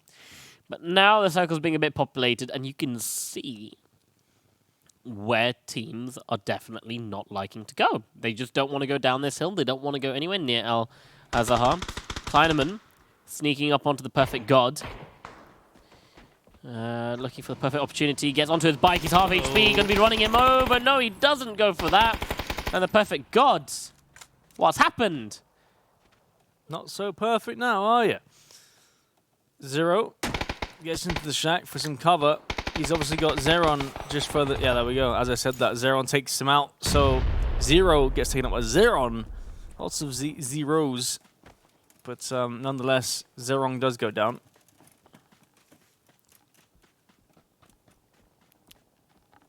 So I'm just trying to fix my monitor. That's fine. But yeah, three kills onto containers.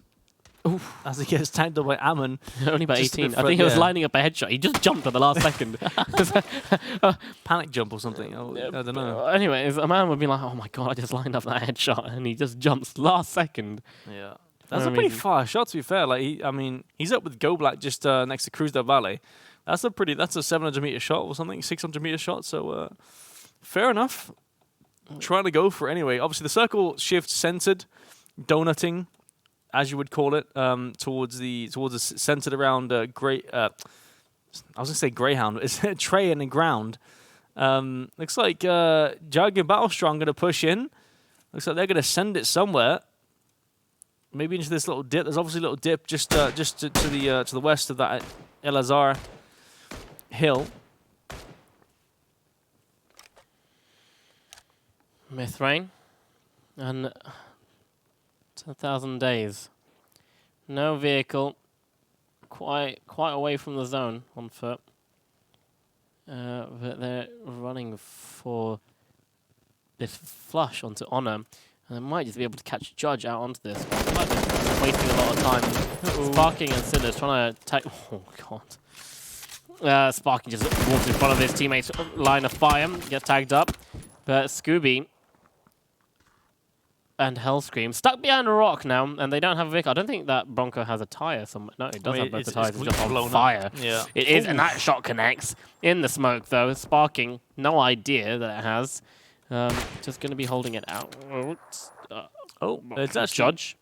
No, I'm not sure who that is. It looks like it's from Maxizor, just towards the west, further down the ridge. You can see him in the background there.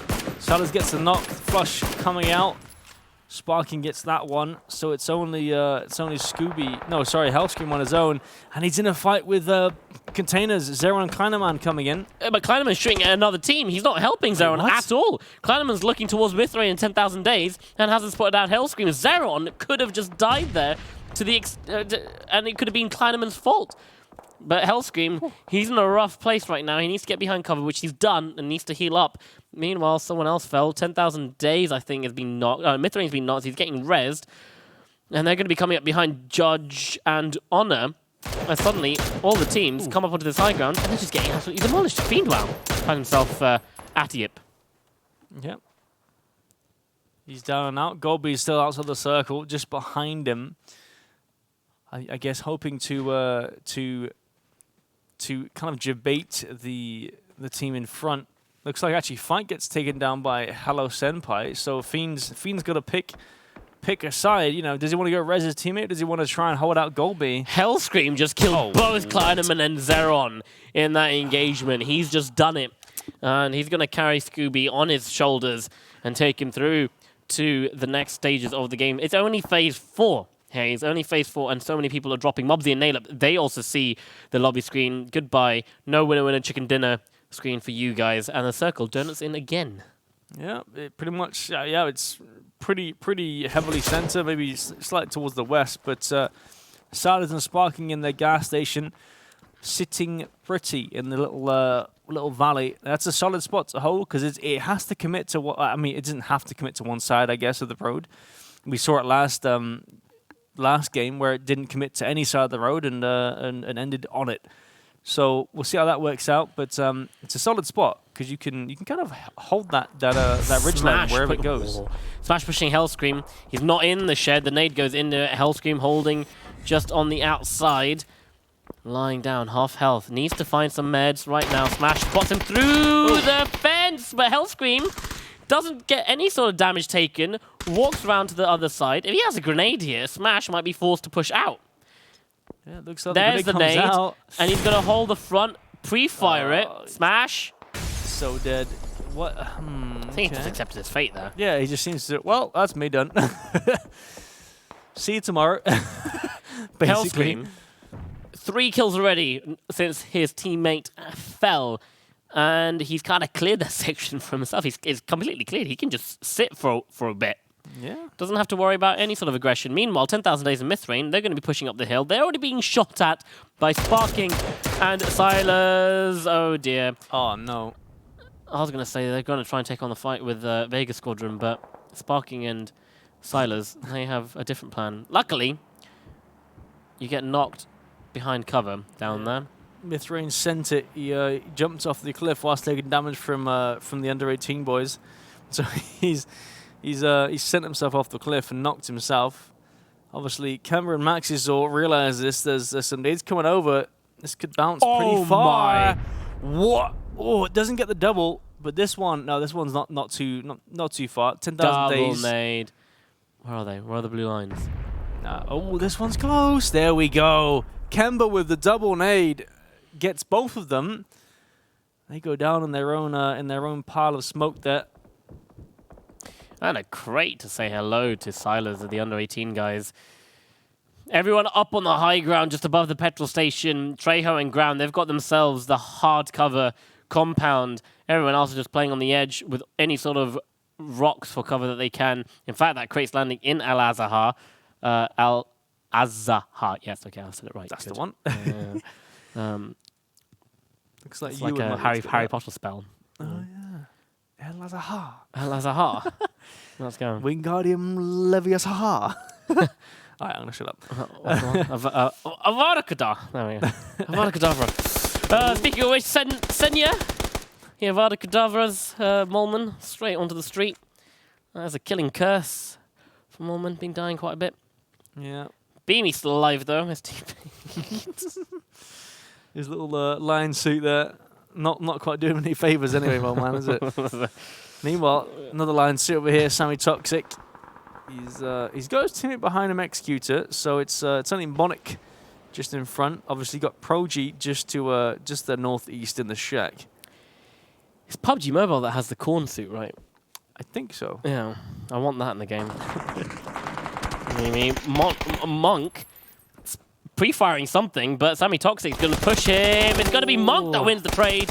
77 HP left on Monk, so not a lot of damage got put into him. Switches to the 4X, going to try and take out Hexecutor behind the rock. Attacks his leg. Does enough damage, and this is going to be the chance that he has to push, because Hexecutor is going to be healing behind the tree.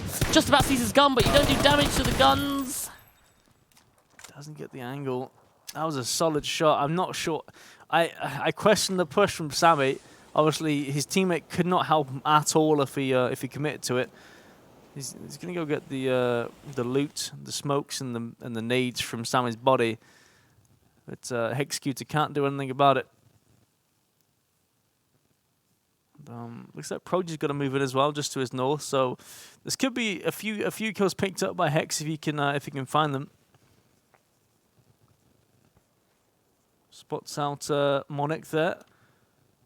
No kills on Hex, but 4 kills on Sammy apparently. Obviously, that we saw the 2-piece he got earlier on with the compound crash, and picked up 2 later on.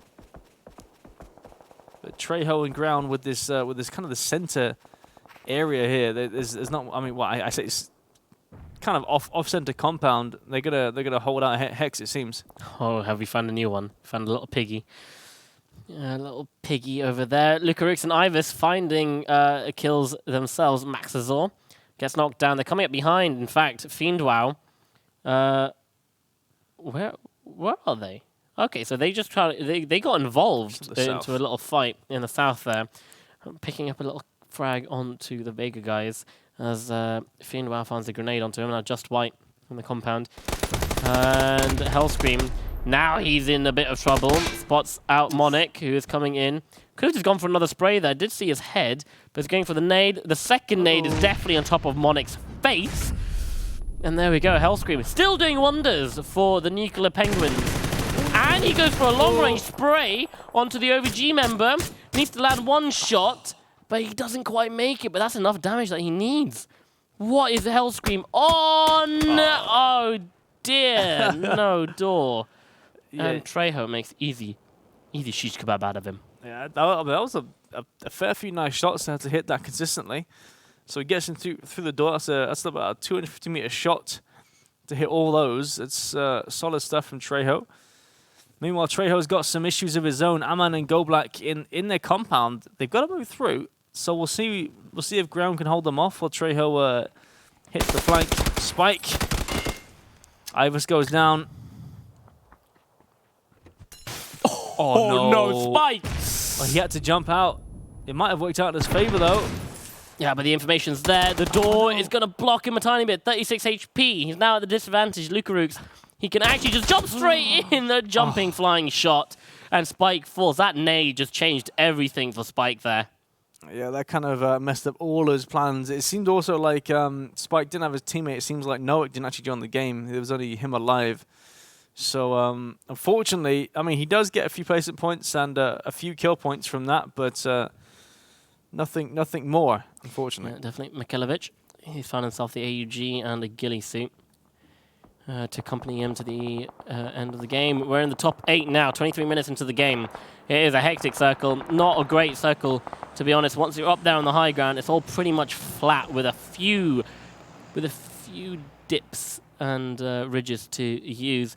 Lukarooks, he's managed to make his way across. He's pushing in. He has to be careful of Proggy. Or Proggy.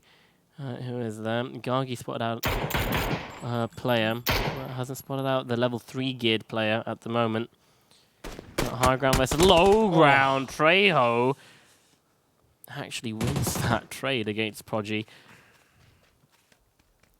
He's doing really well. Yeah, Trejo hitting some nice shots today. And Gargi did miss a few of his own earlier. We'll see if he can recover that. He's got 1 kill to his name. Not much has happened for them really. I mean, they kind of sent it towards this little dip on the, I think it was a second circle when it shifted over towards the east. Lukarooks gets found, ground with that kill. So a lot of the western side is now free. Sparking and Silas get a free crate. Thank you very much, they say.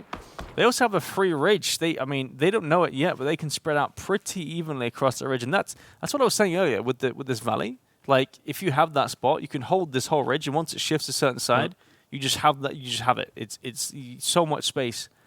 So fair play. They know what they're doing. Fortunately, Battlestrong and Gargi, they haven't been covering the ridgeline that much. They don't have the information on where Mikhelovic and Extans is. Circle actually shifts south in favor of Silas and Sparking, so they can just use that ridge, but they have to be careful because I definitely think Mikhelovic and Extans can have an angle on them. Ewing, he is pushing up onto these players. Here's one. Here's Gargi running across. He is going to wait to make his move, but Gargi actually has a false sense of security here because look at how split he is from Battlestrong. I feel like they've got this entire area to himself. Can you not see the player on the roof? Yeah, I think he realizes they've got to leave the compound, so he's going to try and take advantage of that. Get a few free frags as they push out. Spots out both of them. Oh, this is easy pickings. I say that. I mean, he doesn't hit the shots first off, and man nearly goes out to the blue as well. Misses out on an opportunity there for sure. That man's going to heal up. But now they know he's there. This makes it even harder. Both of these, well, Gargi and Aman and GoBlack, they need to escape from the blue at the moment. GoBlack tanks the blue a bit. He's very low. And one shot could actually do him completely. One shot does Aman. He falls. GoBlack behind the fence. Will eventually get spotted out. Should be getting spotted out by Gargi. I think Gargi gets out the M4. He's going to go for a little spray down if he can, but he's going to deny the points by the looks of it. GoBlack. He's trying to heal up. Yeah, he's trying to survive as long as he can. Oh, return some shots. Isn't quite spotted yet. Yep, there we go. Yeah, doesn't get it. So it goes on down to the blue, 6th place with 4 stars. Obviously with a win in that one of the previous games. So they're doing pretty well so far. You know, they had a 6th place just then with a fair few amount of kills, I feel like. Now, obviously, Battlestrong and Gargi have a pretty solid spread. Obviously, I don't think they realize that Ewan's behind them unless he's taken some shots previously that we didn't know about. I'm still surprised that Sparking and Silas haven't pushed out to try and get some space. And it actually looks like Sparking's doing it now. So, as I say that, the circle does shift away. Oh, the M249 as well. Ooh. On Sparking. Going to come off. Cross. Spots. Out. Ooh. Yeah, you're not going to win that. But Gargi is straight onto the trigger. Gets the knock onto Sparking. Silas has to back off. Yeah, he's just trying to check for any more proners. Obviously, they found one. Sparking goes down. Flushed out instantly. Is that Mikhelovic? Yep, Mikhelovic is pushing up there under the top. Yeah. Gets down battle strong. Gargi spots out a bit too late. Ewan, he is still hanging on for his opportunity to come in. He is a solo player. He's looking to try and get an upset on the win here. HayZ out, extends. He can probably push up and line them up, but don't forget Mikhelovic, he's got level 3 gear. So it's going to take a couple more bullets than normal to get a knock onto him. Yeah, I don't think he wants to commit too much just yet. He wants to wait until a few knocks go back and forth, and then he can clean up. That's the prime opportunity there. But for the moment, he's just going to chill. He's got time. The circle is sort of in his favor. He can. I think it's spread around the north side a bit more, and be inside the circle just there. Looks like Mikhelovic. Actually, Ewan strikes, gets down existence. And now he knows where Mikhelovic is. Lands a headshot onto him. Goes for another peek. Mikhelovic is so low. They're both insanely low. But Mikhelovic, he's the one that doesn't back off. And he comes around the corner and picks up that kill. Oh my god, 1 HP at Mikhelovic. He's a man. Actual man. Pushes out 1 HP. Goes for the frag. Level 3 gear, it saved him. Yeah, level 3 gear. If he didn't have that, he would have died 100%, and Ewan would have won that one. I think he got headshotted twice there as well. That's just what it is, you know. Sometimes I feel like level 3 gear should only be in crates. Obviously, he found that in a crate, so it's not too bad, but sometimes you find like a level 3 vest and it can save your life. Yep. And now we're down to a game of solos. 1v1v1. 3 teams remain to the top 3. We've seen Mikhelovic here, but look at this. Under 18s, top 3 again. Yeah, they're doing solid work in these 6 games to start off the finals. 3 solos.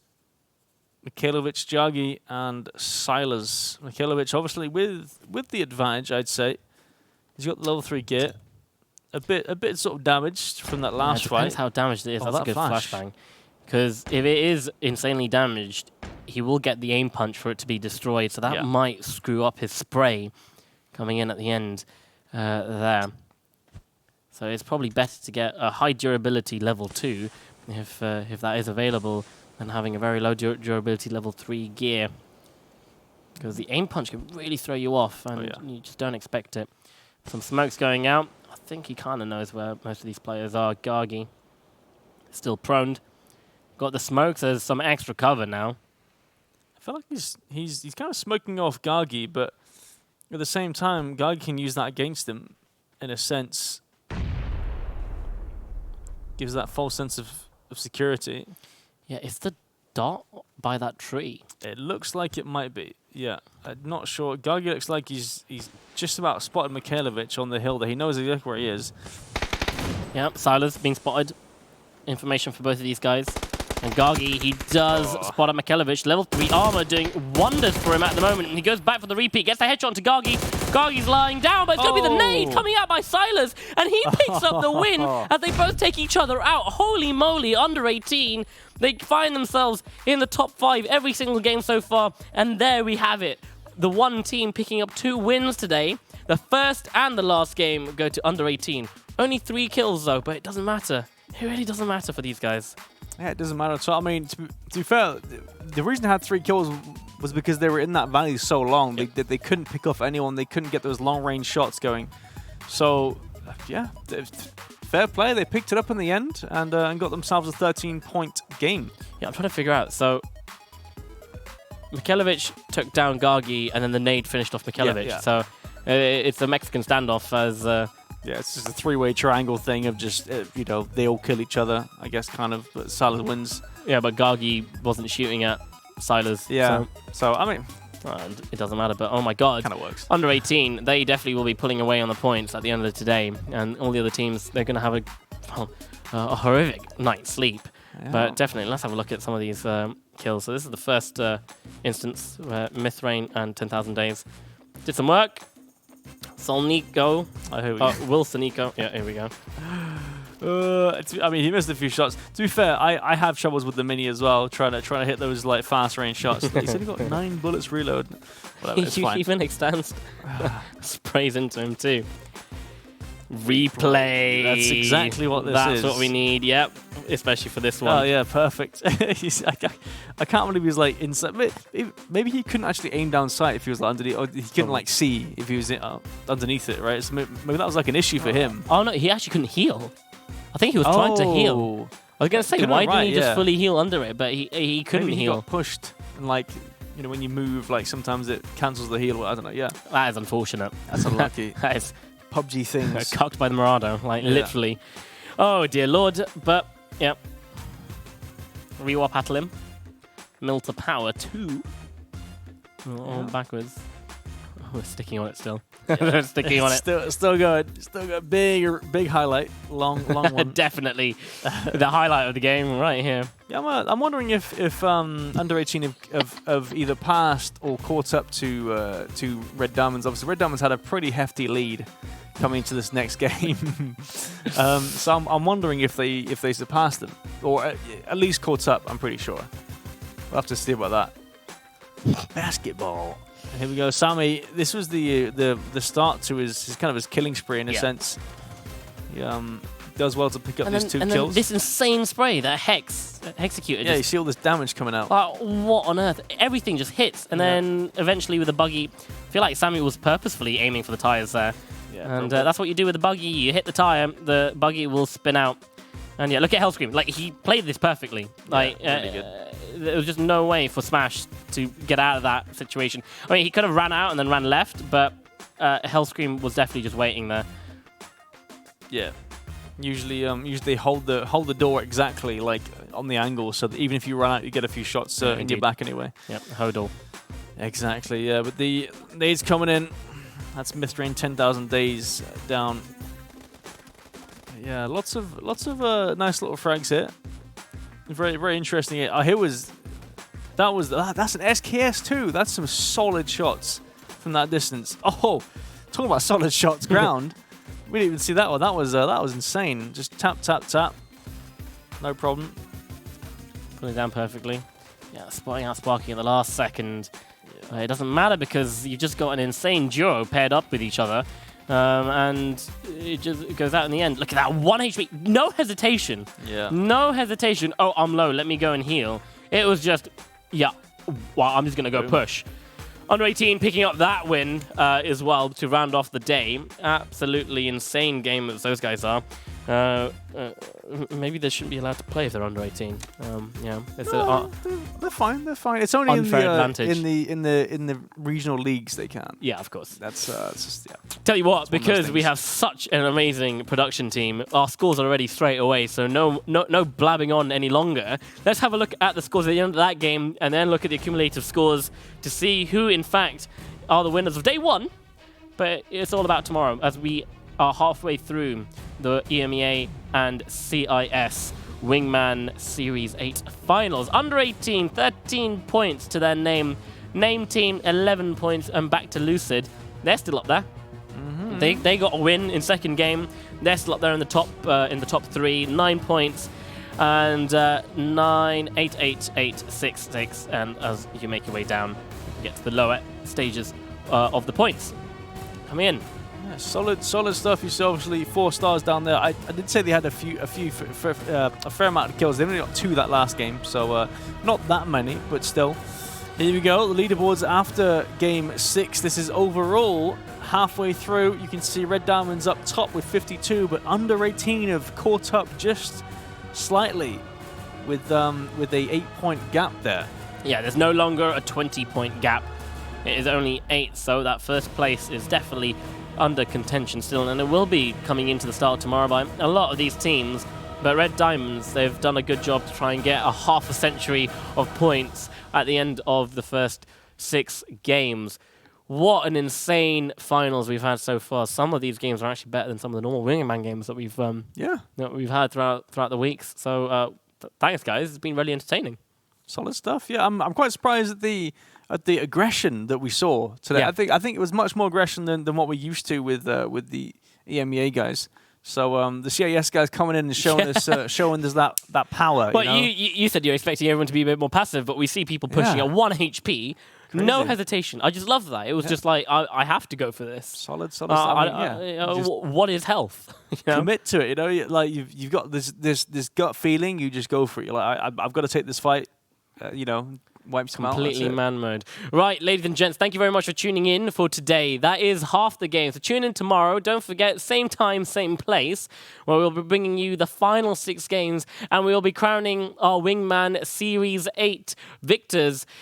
Find out tomorrow who's going to be walking away with the share of $20,000 US. So don't go anywhere, and have a good night.